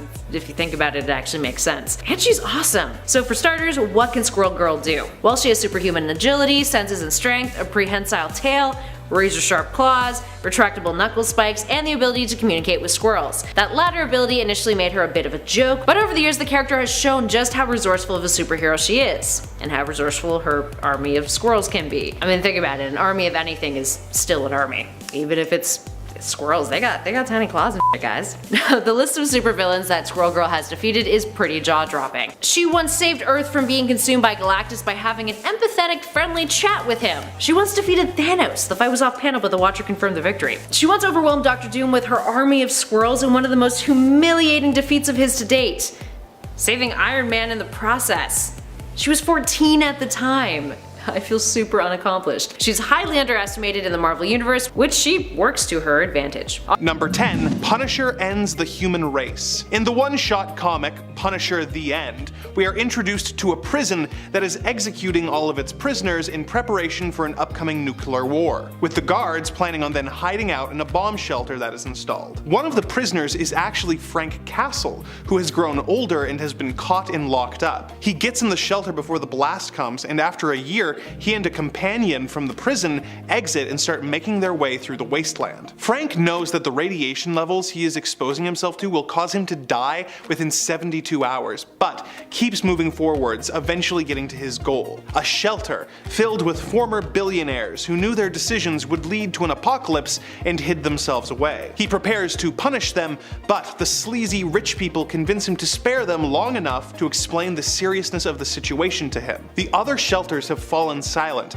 and they have the means to continue the species, and if Frank ends them, he will also be ending the human race. Frank then mercilessly and brutally murders everyone, including his companion, before walking into the wastelands to die, happy with his decision, believing nothing good ever came from humanity. It is an interesting book, but it leans so far into the mature rating that characters tend to overindulge in an unnecessary amount of slurs and swears, to the point that it actually somehow makes the whole thing feel more childish than many standard Marvel comics. Number 9, Deadpool Killustrated. The sequel to the first Deadpool Kills the Marvel Universe features Deadpool trying to destroy the Marvel Universe by going into other fictional stories that inspired the Marvel heroes in order to prevent any of them from being created. Over the course of the miniseries, we see Deadpool brutally dispatch such classic characters as Don Quixote, the Little Mermaid, Tom Sawyer, the siblings from Little Women, Moby Dick, and the Three Musketeers, while he's pursued through the Ideas-verse by a team of heroes led by Sherlock Holmes. If you're a fan of these classic characters, it can be really brutal to suddenly see them eviscerated as they scream and cry, asking why this is happening. But the sheer stupidity of it obviously makes it pretty funny. The humor cuts some of the brutality, making this rank pretty low on the list. Number 8, Scramble Gets Free. This next entry is dedicated to one of our commenters, Kevin Hawkins, who has asked that I keep teaching him about Canada's super team, Alpha Flight, so that he can continue to learn about more obscure superheroes in order to help him expand his rather narrow tastes. Sure thing, Kevin, I'll keep the Alpha info coming. The original Alpha Flight series had its fair share of brutal moments, but one that has always stuck in my mind is from issue 30, when Heather accidentally releases Madison Jeffries' evil brother, Lionel, otherwise known as Scramble. Scramble has the mutant power to rearrange organic matter. He originally used this power as an army medic in the Vietnam War,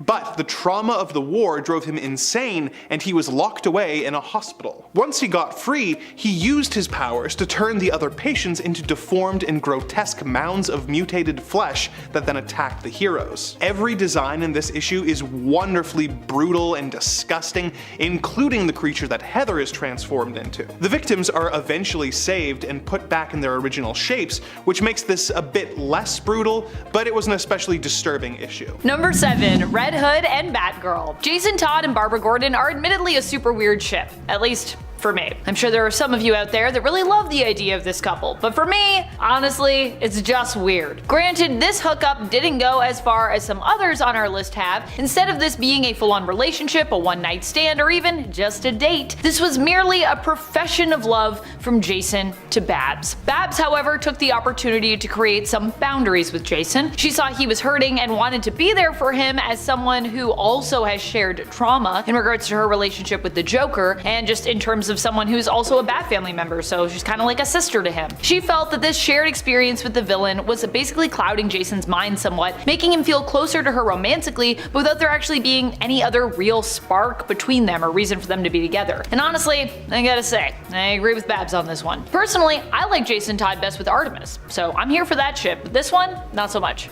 Number 6, Human Torch and Victorious. Okay, so when Dr. Doom was looking for a wifey to become Queen of Latveria and help him rule, he chose Victorious, his most loyal follower and herald. She obviously and gladly said yes, but unbeknownst to Dr. Doom, the night before that happened, Victorious and Johnny Storm, aka the Human Torch, defended Latveria's treasures together and somehow found themselves hooking up after 2 of Johnny's other hookups, Elijah and his galactic soulmate Skye, who also shares a psychic connection with the Human Torch, both just flew away. So the last person you'd expect Johnny Storm to get with is who he gets with. No one said Johnny Storm was the brightest of the Fantastic Four, so of course Johnny still goes to the wedding between Dr. Doom and Victorious, just hooked up with in Fantastic Four Volume 6 issue 33. And he just causes problems, like sneaking out at night to try and see her. Victorious totally tells Doom about the entire encounter, but right in the middle of the wedding ceremony, and Dr. Doom, well, he responds how you would imagine Dr. Doom would respond to that.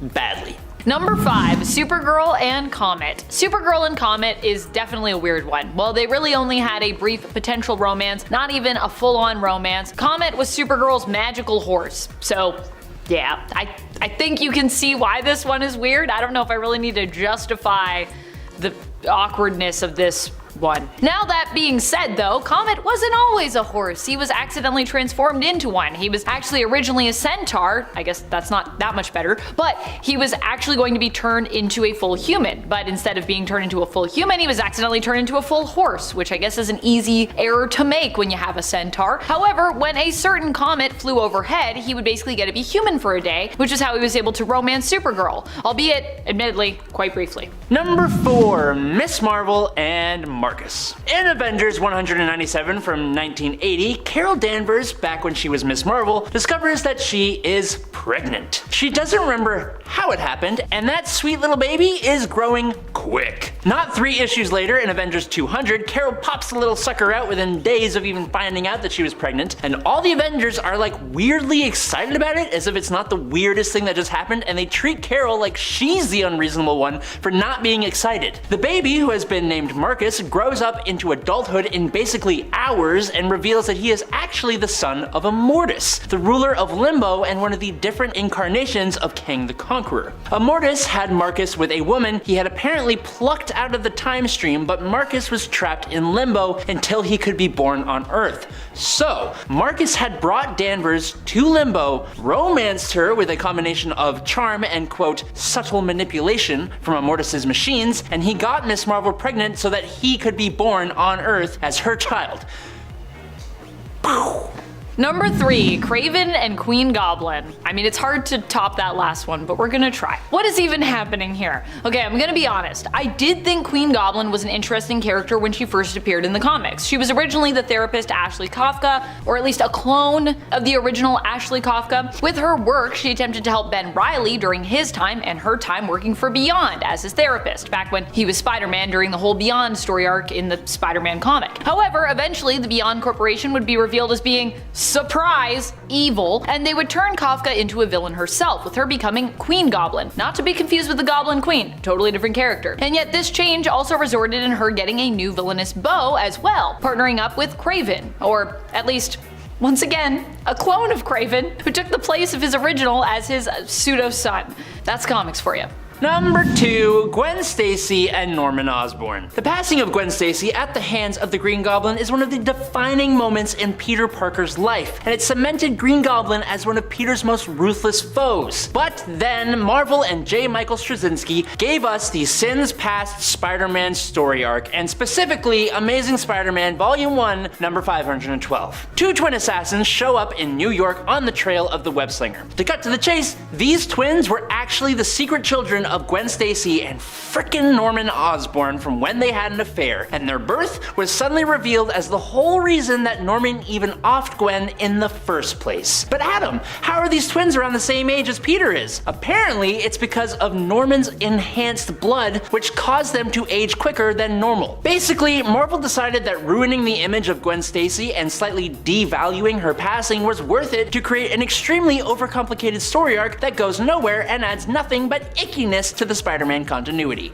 Gross. Number 1, Hulk and She-Hulk. I mean, yeah. While there are other more inappropriate familial relationships in comics, honestly, which is weird, but it's true, this one is still one of the worst out there, and it was even hinted at in the main continuity. That's right, we're not just talking about all realities here, although that also happens with these two. At one point, Hulk basically goes into a crazy rage, and it's revealed that it's kinda because Hulk's like basically in heat. Also, I think like super depressed and lonely, and so he goes into heat. I don't know. She-Hulk attempts to calm him down, and as a result, he attempts to catch her and mate with her. Fortunately, this doesn't end up happening, but the other messed up part of this whole thing is that a part of Hulk's mating ritual seems to be to like actually cause harm to She-Hulk. I mean, there's messed up, and then there's the Hulk level of messed up, and this is definitely the latter of those. Coming in at number 10 today, it's Luke Cage's impenetrable skin. Thanks to the super soldier experiment known as the Burstein process, Luke Cage Power Man does have incredible strength, stamina, and a healing factor, but he is pretty much most known for the fact that he is protected by indestructible, impenetrable, super dense skin. That is an awesome power to have. Luke is protected from almost anything with this titanium-like skin, but the problem here is that this natural shield isn't just shielding him from the outside. Whenever Luke Cage is internally injured, which is rarely,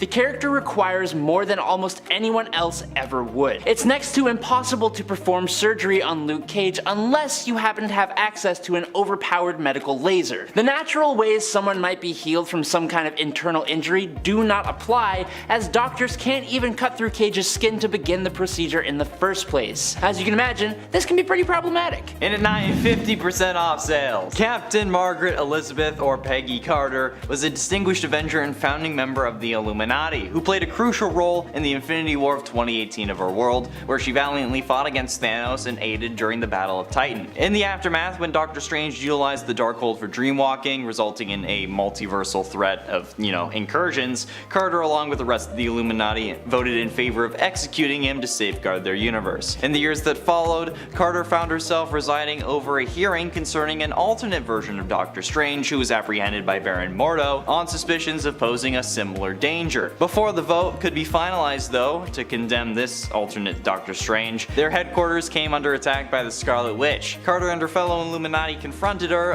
but tragically she met her demise when Scarlet Witch used her own shield to cut her in half, hence the 50% off sale. The amount of times that Cap has caught his shield though makes me question why Carter was able to be cut in half by hers. Number 8. Chickens, or electorophobia. The mutant Domino is pretty darn unique. Her mutant ability allows her to subliminally and psionically initiate random kinetic phenomena that affect probability in her favor by making improbable, but importantly not impossible, things to occur within her line of sight. What does that mean? Basically she has good luck. Really good luck. So how do you give a weakness to someone with such a strange and honestly powerful power as luck? Easy. You make her absolutely terrified of chickens. Now obviously not a lot of people are running across chickens very often, and I think that holds true for superheroes, but for someone with such super powered luck as Domino, she runs into chickens more than should be acceptable, and that's pretty unlucky because her fear of chickens is quite debilitating. Number 7. Sins Past. Look, I hate talking about this as much as you hate hearing about it, but Marvel did it and I don't think we should forget that. The passing of Gwen Stacy at the hands of the Green Goblin is one of the defining moments in Peter Parker's life, and it cemented Green Goblin as one of Peter's most ruthless foes. Then, Marvel and J. Michael Straczynski gave us the Sins Past Spider-Man story arc, and specifically, Amazing Spider-Man Volume 1, number 512. Two twin assassins show up in New York on the trail of the Whipslinger, and to cut to the chase, these twins were actually the secret children of Gwen Stacy and Norman Osborn, from when they had an affair, and their birth was suddenly revealed as the whole reason that Norman even took out Gwen in the first place. But the question is, how are these twins around the same age as Peter? Apparently it's because of Norman's enhanced blood, which caused them to age quicker than normal. Basically, Marvel decided that ruining the image of Gwen Stacy and slightly devaluing her passing was worth it to create an extremely overcomplicated arc that goes nowhere and adds nothing but ickiness to the Spider-Man continuity, and then it got retconned. Number 6. Marriage. The wedding of Batman and Catwoman was a big deal. It was teased at and built up for a long time. Fans were genuinely excited to see it happen and to see what would come next after the fact. A kid of Selina Kyle and Bruce Wayne would be awesome. At least it would be awesome, but sadly the wedding that was so coveted never came to be. Batman issue 50 came and went, and following suit, so did Catwoman. She came and went from Bruce literally leaving the groom at the altar. Batman was marrying Catwoman so he could actually be happy, and after some convincing words from criminals like the Joker and her friend Holly, Catwoman believed that if Bruce Wayne was happy, then Batman couldn't be Batman. Which, one,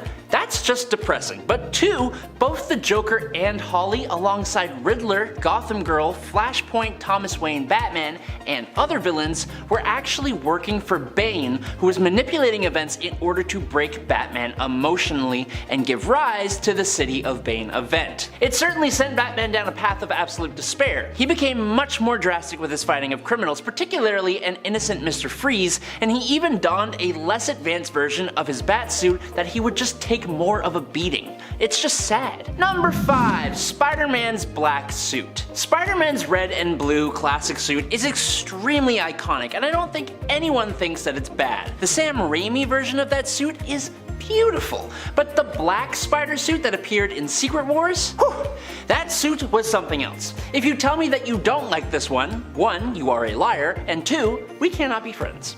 This suit was actually designed by a guy called Randy Schuler for a contest that Marvel had, and they paid him $220 for it. $220 for one of the most fan-beloved Spider-Man suits of all time. $220 for what would eventually become one of Spider-Man's greatest villains and eventually one of Marvel's most popular anti-heroes, Venom. It's the best investment that they ever made. The black symbiote suit was so great and so popular that Marvel even came up with excuses for Peter to get a regular cloth version of the suit made by his girlfriend, Black Cat. That was not a brain-consuming symbiote and just had the benefit of stealth, intimidation, and looking sexy. And at number 4 today is Bealia. Black Adam does not give a damn. The only things he has shown to care about are himself, his family, and his country. He has ripped someone in half as a warning to not mess with Kahndaq, which is his country. He has obliterated Psycho Pirate's face for manipulating his own mind, and he took on almost the entire superhuman community in the World War III event. But the whole catalyst for that last one was because he completely decimated the entire innocent population of the country of Bealia. The science squad of Oolong Island, it's a weird name I know, created the 4 Horsemen of the Apocalypse for the express purpose of wiping out the Black Marvel family. Now after the passing of Isis and Osiris, Black Adam's direct family, he hunted the 4 Horsemen of Apocalypse to take revenge. This brought him to the country of Bealia. Now when he couldn't find the Horsemen, his rage and frustration got the better of him and he essentially attacked the whole frickin' country. Adam's rampage ended countless innocent people's existences. It was easily his most terrible act as they had done absolutely nothing wrong and he was just blinded by cold hard rage. Number 3. Mar-Vell. Mar-Vell of the Kree was Marvel Comics' original Captain Marvel, and he was also the first Marvel superhero to permanently pass away when he succumbed to cancer in 1982's The Death of Captain Marvel. That was a huge moment in comic book lore, and he remains to be one of the only heroes to have passed away and not get resurrected. The character has reappeared as visions or in flashbacks and obviously in alternate realities, but he never came back really. One of the coolest and most unexpected ways he did reappear, however, was in the alternate universe which became known as the Cancerverse. It's just a really cool and creative idea. Basically, on his infamous deathbed, the Many-Angled Ones contact and corrupt the dying Mar-Vell, granting him new powers which he used to transmute the other heroes, and with Mar-Vell as their lord, they completely took down the Avatar of Death, which in turn completely destroyed Death itself, stopping people from ever actually passing away. This, in turn, allowed the Many-Angled Ones to invade this reality, and it became a nightmare. Number 2. Invincible Ultimatum. David Anders, aka Dinosaurus, appearing in the Invincible comic book series, is an interesting villain. While he does incredibly evil things, he is genuinely trying to save the world and the human race from climate change and the fact that we are destroying our own planet and resources. Following in the logic of the needs of the many outweighing the needs of the few, he has done some truly awful things, like destroying the entirety of Las Vegas. But still, Invincible saw the good in this villain, somehow, and he decided to team up with him anyways. Unfortunately, that was a mistake. From Invincible issue 98 to 100, we got an event called The Death of Everyone. Mark had been affected by the Scourge virus and had temporarily lost his powers. Because of this, Dinosaurus took things into his own hands, distracting Invincible and the other heroes with devices in Los Angeles that caused earthquakes. Meanwhile, his real plan was to detonate devices all over Greenland, melting ice and leading to a massive rise in sea level, wiping out thousands of people living in the world's coastal cities. This leads to a massive fight between Mark and Dinosaurus, during the climax of which Dino completely ends Mark by squishing his head till it pops. Now it turns out the person who Dinosaurus squished and ripped apart was actually a very convincing clone that he swapped out for Invincible mid-fight to make the world think that Mark was hard deleted from life. And finally, in at number 1 today is Marvel vs. DC. Marvel Comics and DC Comics have for a long time been the 2 biggest comic book companies that we have, but the 90s were a rough time for comics. To help fight abysmal sales, the 2 companies staged a crossover. When 2 entities known as the Brothers, the embodiments of both the Marvel and DC multiverses, remembered each other's existence due to some multiversal and reality-based tomfoolery, they pitted combatants from their respective realities together to to decide who was better and who should be destroyed. This gave us the 1996 series called simply DC vs. Marvel. Heroes and villains across both universes ended up facing off. Storm faced off against Wonder Woman, Superman fought the Hulk, and for whatever reason,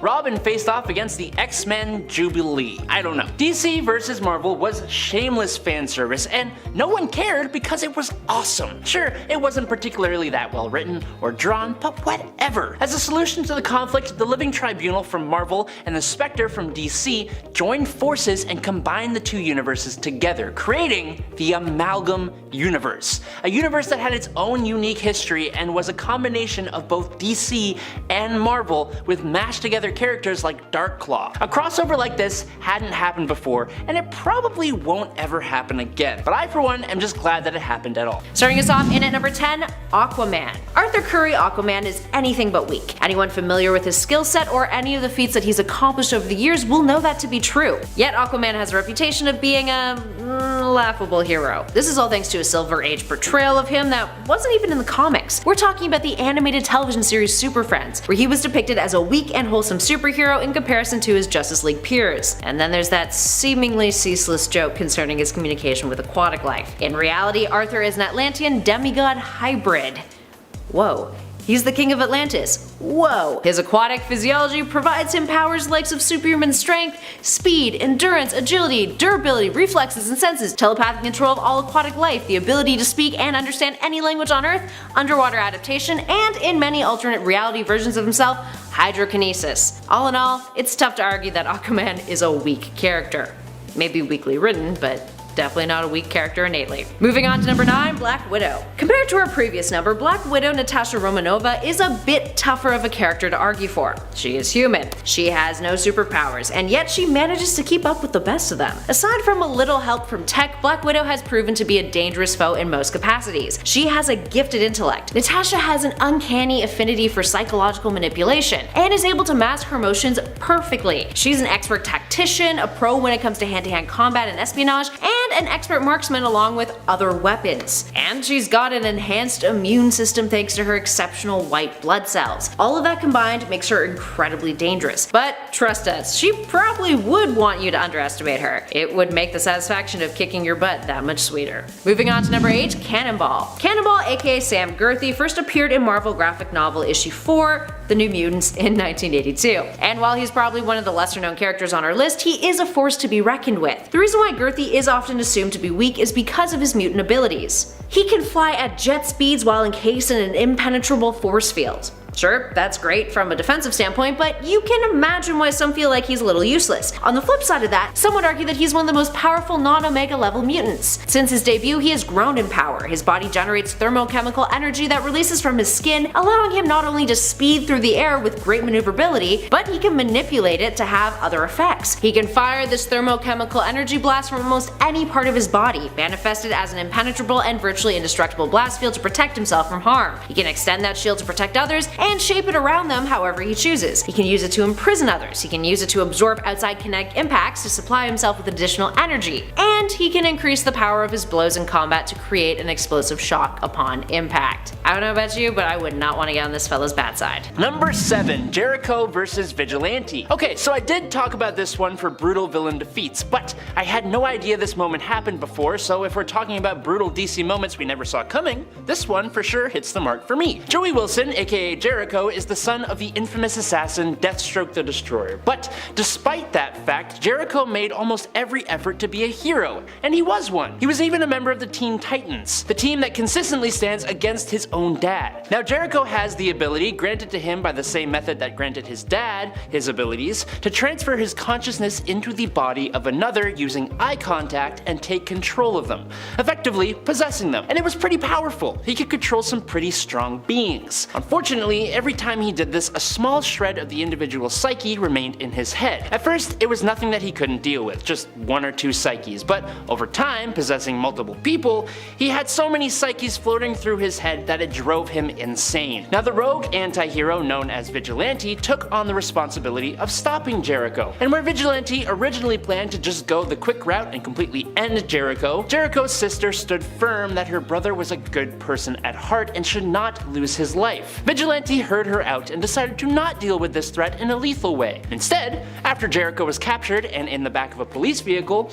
Vigilante paid the guy a visit and just completely took Jericho's eyes from his head. It eliminated the threat of Jericho's powers, sure, but I can probably think of a dozen different ways that this course of action could have been averted. Number 6. Joker's payback. Seriously? The Joker? I mean, what is wrong with this guy? Another horrible moment that haunts me. In fact, this whole story haunts me, not just this one moment, which comes from Brian Azzarello's The Joker. This story follows Johnny Frost, who was tasked with going to pick up the Joker after he's been released from prison. Finally out of the clink, Joker returns to check up on some old friends and old businesses. One of his first stops is a bar and business where Harley Quinn has been dancing while he was away. Not appreciating that Harley has gotten involved in this kind of business, Joker decides to take it out on the man running the establishment by skinning him alive, much to Frost's horror.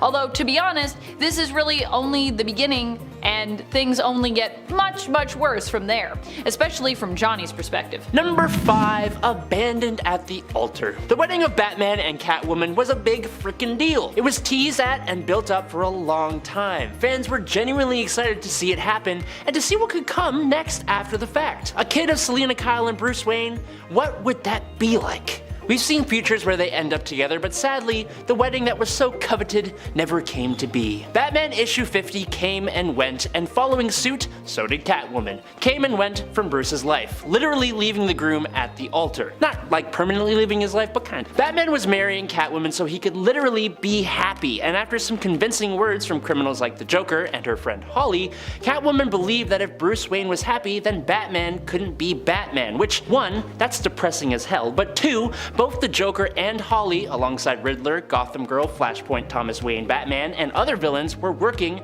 for Bane, who was manipulating events in order to break Batman emotionally and give rise to the City of Bane event. Well, it certainly sent Batman down a path of absolute despair. He became much more drastic with his fighting of criminals, particularly an innocent Mr. Freeze, and he even donned a less advanced version of his Batsuit so that he would take more of a beating. Like, come on. Guy's been through enough. Number 4. The non-canonical made canon. One of the weirdest things with DC is how sometimes they just completely leave their stories open to being canon or not, kinda depending on how they're received by fans. And one of the weirdest incidents of this happening is with The Killing Joke. The Killing Joke, written by Alan Moore, was never intended by him to be part of the main continuity. And as far as I know, it kinda isn't really, except for one part of the story, the attack on Barbara Gordon, the pain she suffered, and the result of that attack, her becoming paralyzed from the waist down. Why this was the only thing we chose to keep from this story, I do not know. But the whole idea of it just feels super weird, especially when you consider how brutal and graphic this attack was, where Barbara gets no opportunity to defend herself, having been surprised by the Joker's visit while visiting her dad in her civilian form. This element of the story would change Barbara's life forever, and although I do like Babs as Oracle, and I feel like we're able to actually at least turn it into something good, it feels like she was kind of robbed of, some agency here, especially when you consider the story was never really intended to be incorporated into the canon, and it also still kinda wasn't. Number 3. Maxwell Lord and Ted Cord. I made a rhyme. I think we can all agree that it's incredibly rare to see a mainline superhero taken out of the picture, and if it does happen, it's usually in a huge blaze of glory, or an incredibly tragic moment, or after a long momentous battle with cancer in the case of Marvel's Marvel. So, when Ted Cord was erased from existence thanks to a bullet from a barrel at the hands of Maxwell Lord in the Countdown to Infinite Crisis, it kinda sucked. After following Ted the whole book as he struggles for anyone in the Justice League to take him seriously, while he's correctly on the trail of Maxwell and learning of all his misuse of both the Justice League's files, Batman's Brother Eye satellite, and the OMAX, you'd expect Cord to come out surviving, having a cathartic moment where he finally gets the League's respect or to make a dent in Lord's plans, but instead he gets snuffed out like a tea-light candle that never even begun to make the wax melt. It's abrupt, brutal, and it made me legitimately very sad to read it. Number 2. Face Off. One of the most brutal moments that still haunts me to this day, of course, involves the Joker. Because of course he's one of the most twisted and often brutal characters that we have over at DC, I would say. This one comes to us from around the time of Death of the Family. In this story, Joker ended up removing his face in order to reinvent himself. Needless to say, this didn't last forever, but it was a terrifying time, and honestly, I'm not sure how Joker lived after doing this, considering that I'm pretty sure he would have been opening himself up to all kinds of nasty infections. Despite removing his face, Joker would later recover and somehow reapply said face, despite the fact that the face was not well stored in between, cause comics, I guess. Ugh. Number 1, fridged. This DC Comics brutal moment caused the whole coining of a term and changed the way comic books were written going forward. Green Lantern Kyle Rayner came home one day after doing his superhero thing in Green Lantern issue number 54 from 1994 to find his then girlfriend, photojournalist Alexandra DeWitt, had been very savagely stripped of her life at the hands of the villain known as Major Force. But not only did Major Force take Alexandra's life, but for seemingly no reason, he also stuffed her into the couple's fridge. It was incredibly brutal and served only to give Kyle, the male antagonist of the story, the motivation to reach new heights as a hero, while her character, who was genuinely likable and could stand on her own, was gone forever. This was a trope in not only comics but media in general, that presented viewers and readers with the idea of sacrificing the female love interest for the direct purpose of motivating the male hero, which practically never happened in the reverse. After this comic came out, the trope was finally given a name, fridging, or women in refrigerators, and it changed the way female characters were written in comics for the most part. Going forward. Number 10, Wolverine loses his skeleton. During 1993's Fatal Attractions crossover event, the X-Men once again had to go up against their old rival, Magneto. The X-Men got the upper hand in this conflict by using the combined psychic powers of Jean Grey and Professor X to cause Magneto to relive all of his worst memories in order to distract him, which is already pretty brutal when you consider that Magneto was a prisoner in German death camps in World War II. Wolverine attacks Magneto and gets a good scratch in, which leads the Master of Magnetism to do one of the most disturbing things imaginable to the fuzzy Canadian. He pulls out Wolverine's metal skeleton, leaving him a twisted heap of adamantium as the X-Men can only look on in horror. It's a brutal moment, but it doesn't really fit the never saw it coming side of this. I mean, he's a guy with metal bones fighting a guy named Magneto. If anything, I'm surprised this doesn't happen more often. Number 9, Sentry vs. Ares. When Norman Osborn set his sights on conquering Asgard, he tricked the god of war Ares into helping him do it. As the battle raged on, Ares discovered that he had been tricked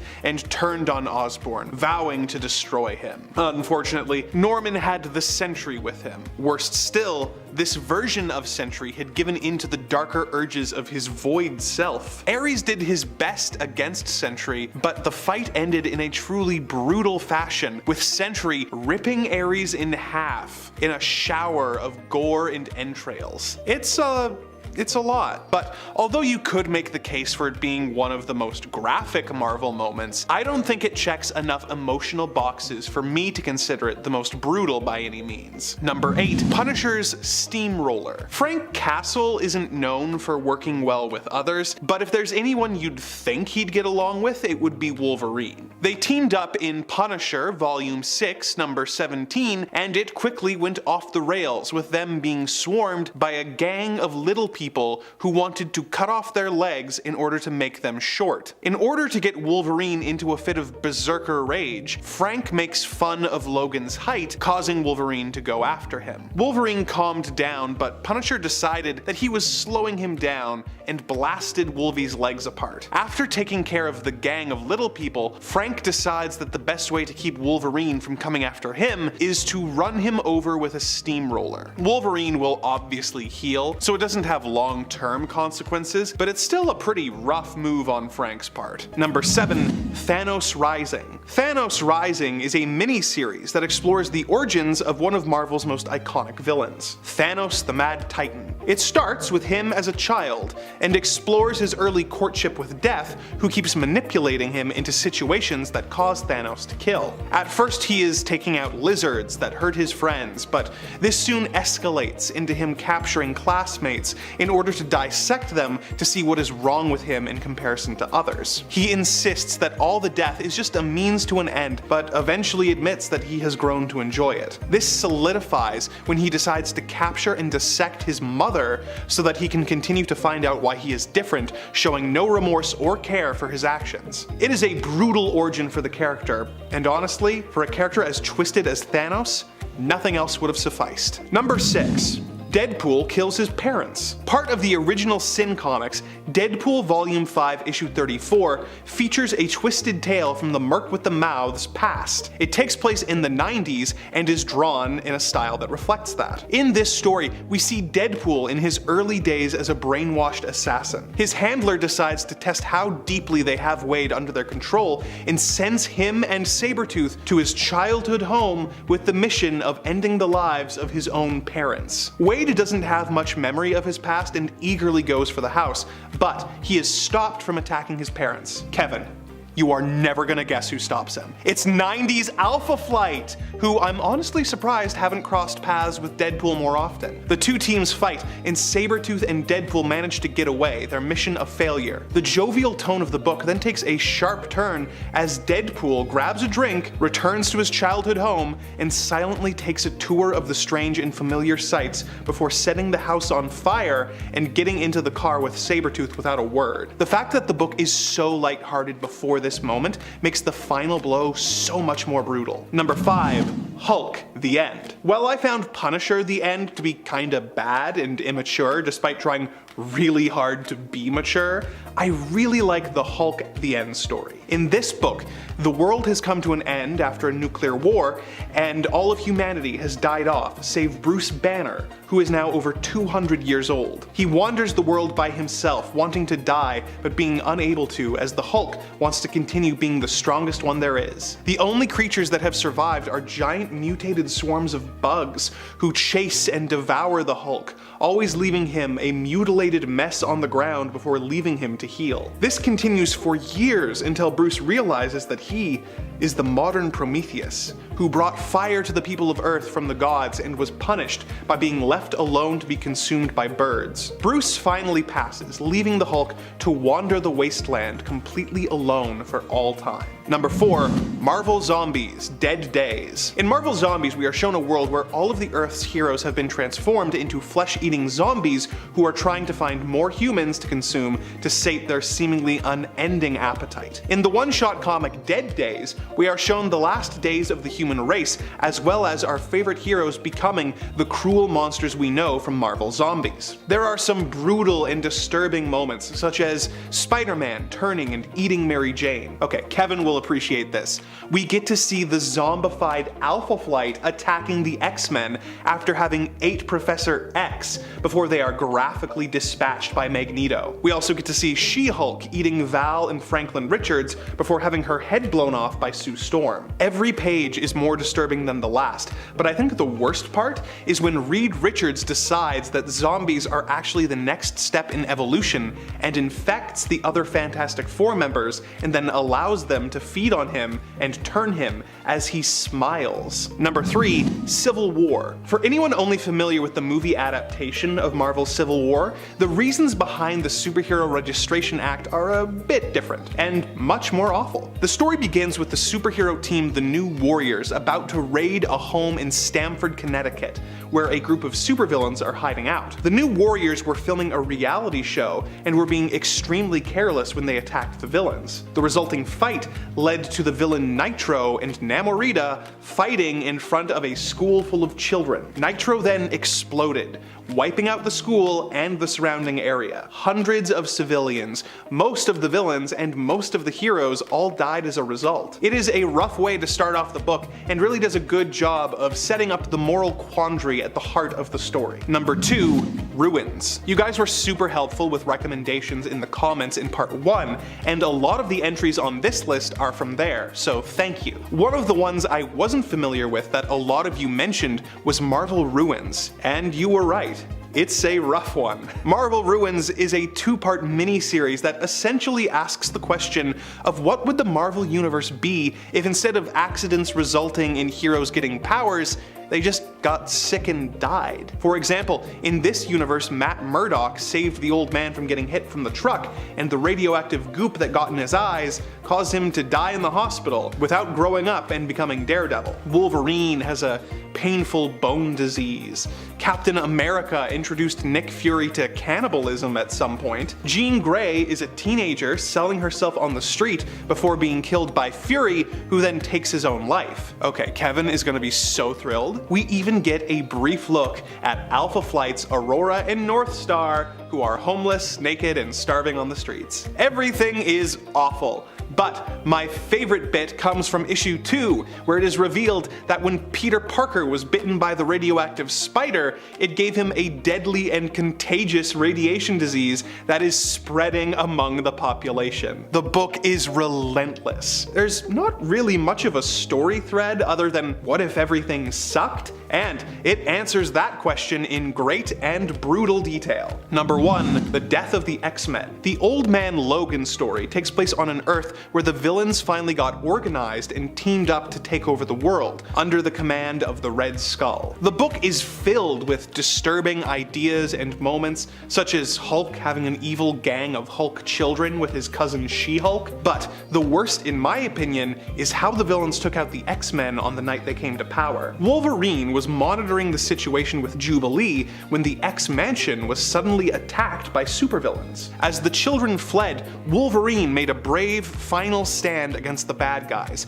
cutting them down one at a time until there were none left. It was then that Mysterio revealed that the whole thing had been an illusion, and Logan had been attacking his own teammates the entire time. I don't think it gets worse than that. Although, I can picture it happening to Adam here at Top 10 Nerd. At number 10 is Carnage and the Joker. Sounds like absolute chaos. As the Marvel and DC universes converged, the plot unfolded with a certain unnaturalness as Dr. Cassandra Breyer's audacious attempt to pacify these two malevolent menaces using microchips took an ominous turn when Carnage, the symbiote psychopath, effortlessly short-circuited the implant. Meanwhile, the Joker, not to be outdone, suffered a similar fate. This nightmarish duo then embarked on an unaliving spree with their unholy union a brief affair. However, there was a clash between them, driven by differing philosophies on eliminating people, which culminated in an epic showdown with Batman and Spider-Man. You see, Joker was all about having a plan, and Carnage was like, screw that, let's just cause chaos, and apparently, their different philosophies didn't coalesce. Carnage and the Joker's inability to cooperate, while expected, was a fortunate twist, preventing unimaginable catastrophe. I mean, had these two serial unalivers coordinated, countless lives would have been lost to their chaotic malevolence. At number 9 is the Leader and the One Below All. Comic world has witnessed some spine-tingling team-ups, but few saw the nightmarish alliance between the Hulk's arch-nemesis, the Leader, and the malevolent cosmic entity known as the One Below All. The Jade Giant, who's known for smashing his way through the MCU, has transformed into a true horror icon in the comics thanks to the masterful storytelling in Immortal Hulk. Enter the One Below All, which is a sinister demonic force that Samuel Stearns, the brilliant but deranged leader, willingly submits to. His aim is to obliterate not only the Hulk but the entire world, morphing it into a grotesque Cronenberg-esque nightmare. The unholy partnership has taken the Hulk's adversaries to a whole new level of terror, creating a chilling narrative that keeps fans on the edge of their seats. If you're enjoying this video so far, you can support the channel by pressing like, subscribing to Top 10 Nerd, and ringing that notification bell. At number 8 is the Joker and the Violator. Okay, a Carnage and Joker crossover was cool and all, but how about the Joker working with a literal demon clown from Spawn, if you haven't guessed. Violator, an immortal servant of Satan with inhuman strength and fire-breathing abilities, now allies himself with the Joker in a multiverse-shaking partnership. Batman and Spawn, facing the Court of Owls, reluctantly seek Joker's help, only to discover that they've fallen into a trap orchestrated by the Joker and the Violator. The history of the Joker's unholy alliance suggests likely a monstrous transformation later down the road, but betrayal could also be on the horizon. As the two most feared clowns in comics unite, the questions arise about Joker's transformation under the Violator's influence and his ultimate strategy against such a potent source of evil. Number 7, Alpha Flight versus Michael Pointer. During the events of of M-Day, a mutant named Michael Pointer was taken over by an evil being called the Collective, who used him to destroy an Alaskan town. S.H.I.E.L.D. sent in a couple fighter jets to keep an eye on the situation, but they were promptly destroyed and the Collective made his way into Canada. Now, keep in mind, this is a list of brutal moments for me. So imagine my excitement reading an Avengers issue where my favorite superhero team, Alpha Flight, shows up to try and reason with the villain. Now imagine my horror when the S.H.I.E.L.D. agent's command center suddenly loses contact and the next thing I saw was the entire team's twisted and mangled corpses. These guys had their own 130 issue series for years, so it's not like they're just nobodies, and now they were suddenly just dead. Now I get that not many people like the team as much as I do, so for perspective, imagine if your favorite team was the Fantastic Four, and they were horribly mutilated off-panel. Oh, poor Guardian. That's like the 5th time he's died. I think that what makes this such a brutal moment for me, beyond my personal attachment to the characters, is that it is so quick and off-panel, leaving us to imagine what horrible things were done to leave such a terrified-looking gory mess of Canada's super team. Number 6. Rick Jones's fate worse than death. Immortal Hulk is a cosmic horror series with plenty of brutal moments, with characters constantly getting eviscerated and transformed into creatures that are pure nightmare fuel. You could make the case for Banner, Absorbing Man, or any of the Hulks earning this spot, but no one quite got as brutal a fate as Hulk's old friend Rick Jones. When the Shadow Base wanted to go after the Hulk, they combined the deceased Rick's body with that of the Abomination, causing Rick to transform into a bizarre and terrifying creature with 2 of Rick's faces and hands growing out of his head, which would vomit acid at the Hulk while Rick begged for help. He was eventually removed from this abomination, but a few issues later, he was once again fused with a gamma mutate, this time Del Fry, leaving Rick a twisted co-joined mess with Rick's screaming head being the arm of a glowing green skeleton creature. Number 5. Carnage USA. One of Spider-Man's most brutal and sadistic villains is Carnage. He is a serial murderer named Cletus Cassidy, who bonded with a symbiote and became an even more dangerous and twisted villain. He has had a lot of brutal moments over the years, such as his actions in Maximum Carnage and Deadpool vs. Carnage, but my preference is for the miniseries Carnage USA. In this story, Carnage goes to a small town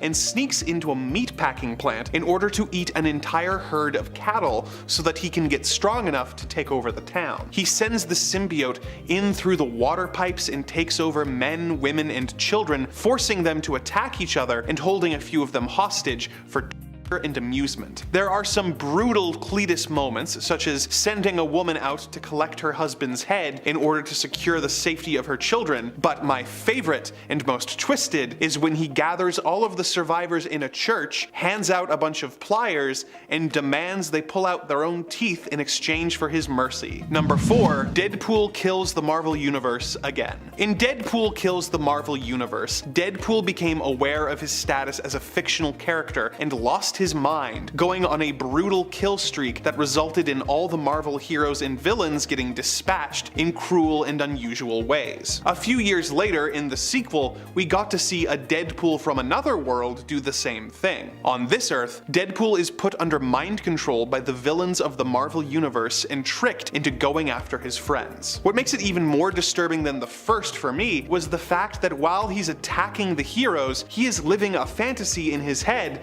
that makes him think that he is going on lighthearted adventures with his friends. This is especially true of his encounter with Spider-Man while bonded with the Venom symbiote. In his mind, Deadpool and Spidey are entered into a pie-eating contest against the Blob in order to win money for charity. In reality, he's actually feasting on Spider-Man's brains. It's more brutal due to the lack of agency he's given in his story and the devastating consequences that it holds. Number 3. The Ultimatum Wave. The Marvel Ultimate Universe universe was a wild ride. It gave us Miles Morales, as well as the romance between Scarlet Witch and Quicksilver, so it makes sense that they would also give us some of the most bizarre and extreme Marvel stories. In Ultimatum, Magneto has been driven mad at the loss of his children and decides that rather than destroying humanity to make the world safe for mutants, he's just gonna kill everyone. He uses a doomsday device and his powers to shift the world off of its axis, causing natural disasters all over the globe. Much of Europe, including all of Latveria, is frozen under a layer of ice, and New York is hit by a massive tidal wave. Millions of people all over the world die in the attack, including Nightcrawler and Hank McCoy. Magneto then sends out more of his minions to destroy the heroes, causing the brutal deaths of several more heroes,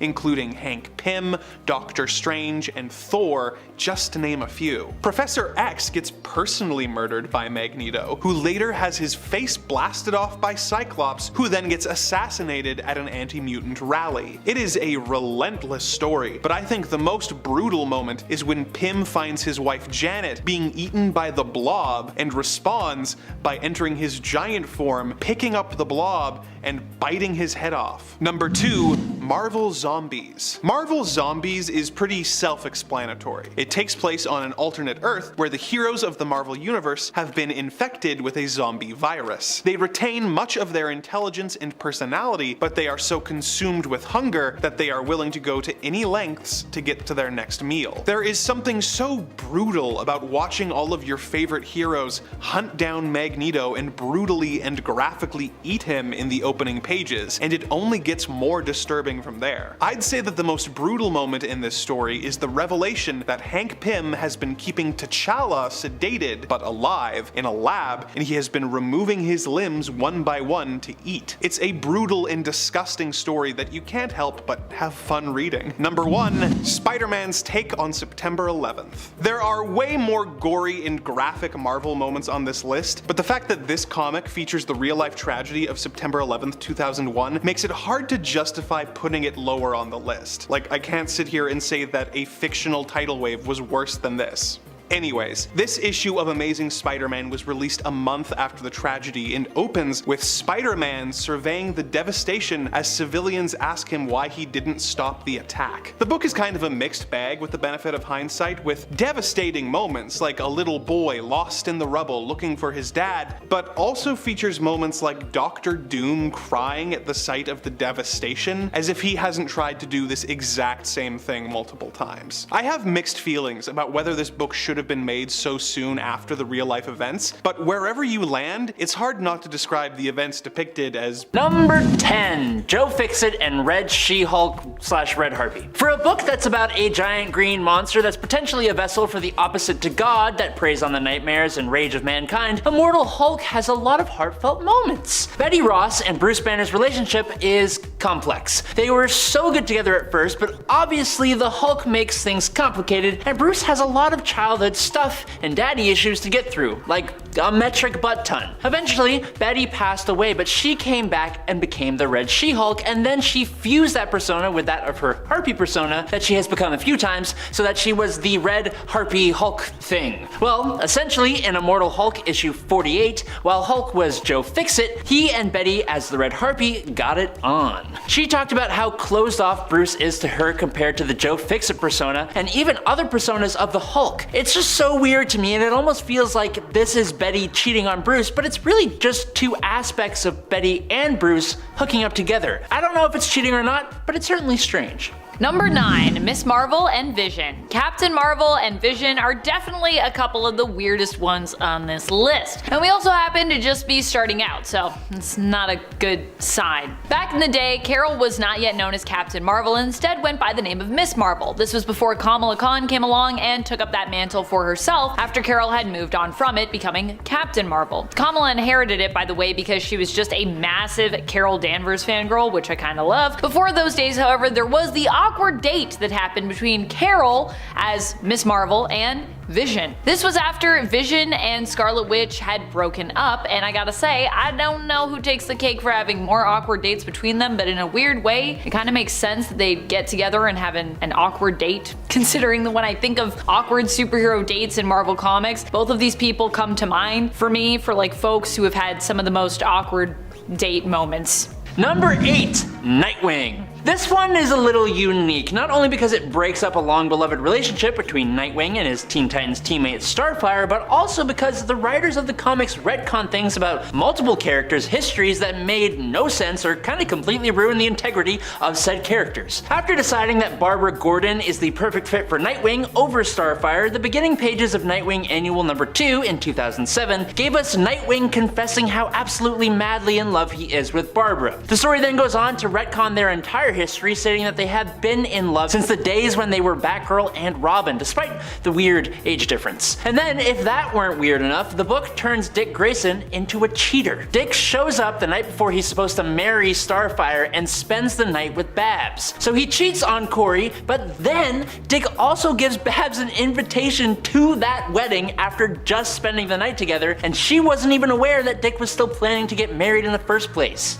Weird. At number 7 are the Marvel Zombies. In the twisted Marvel Zombies universe, where heroes hunger for the flesh of the living, an unexpected and mind-boggling team unfolded. You see, Galactus, the cosmic devourer of worlds, was rendered into a grotesque figure, a far cry from his formidable 616 incarnation. You see, in this nightmarish reality, Galactus manifested as a corporeal being which is vulnerable to the insatiable appetites of the zombie Avengers. It's kind of weird because these undead mortals eventually feast upon a cosmic entity known for its indomitable might. While it's explained that the Galactus of Earth 2149 was crafted from flesh, a startling departure from what we're used to. Because as he's depicted in 616, Galactus' true form isn't a physical body, but rather abstract energy. The big dude in a funny suit we see is just what our minds can comprehend, like how Pennywise is actually a cosmic spider. So anyway, Mark Miller's zombie series introduced this shocking image of the zombies eating Galactus, leaving subsequent writers little choice but follow suit.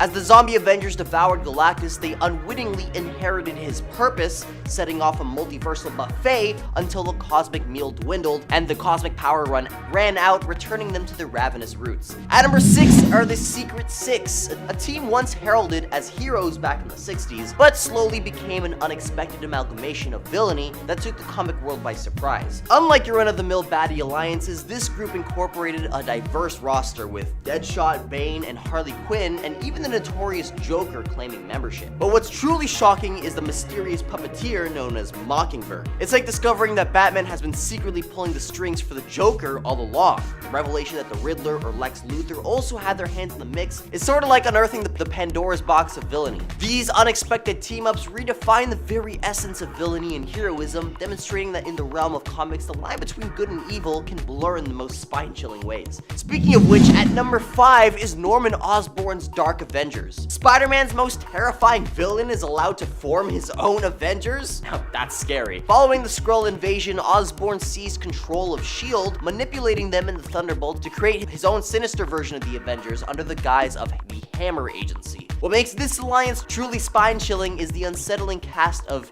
heroes, quote-unquote, that Osborn assembled. Bullseye is posed as Hawkeye, Venom as Spider-Man, and Moonstone as Miss Marvel, each of them concealing their secretly malevolent intentions. Ares and Sentry, once heroes, found themselves tainted by their affiliation with Osborn's dark agenda. Yet, the most disturbing transformation lay in Daken, who assumed the mantle of Wolverine, and Novarb, who became Captain Marvel. Norman himself adopted the Iron Patriot suit, twisting patriotism into something nightmarish. At number 4 is Magneto and Red Skull. In the convoluted tapestry of comic book alliances, the pairing of Red Skull and Magneto is nothing short of a paradoxical enigma. Two diametrically opposed figures, their shared history is a testament to the complexity in the Marvel Universe. Their initial encounter during the Acts of Vengeance storyline was marked by Magneto's seething contempt for the embodiment of the evil that Red Skull represents. This animosity is well-founded, considering Magneto's harrowing experiences during the event from World War II, which shall not be named.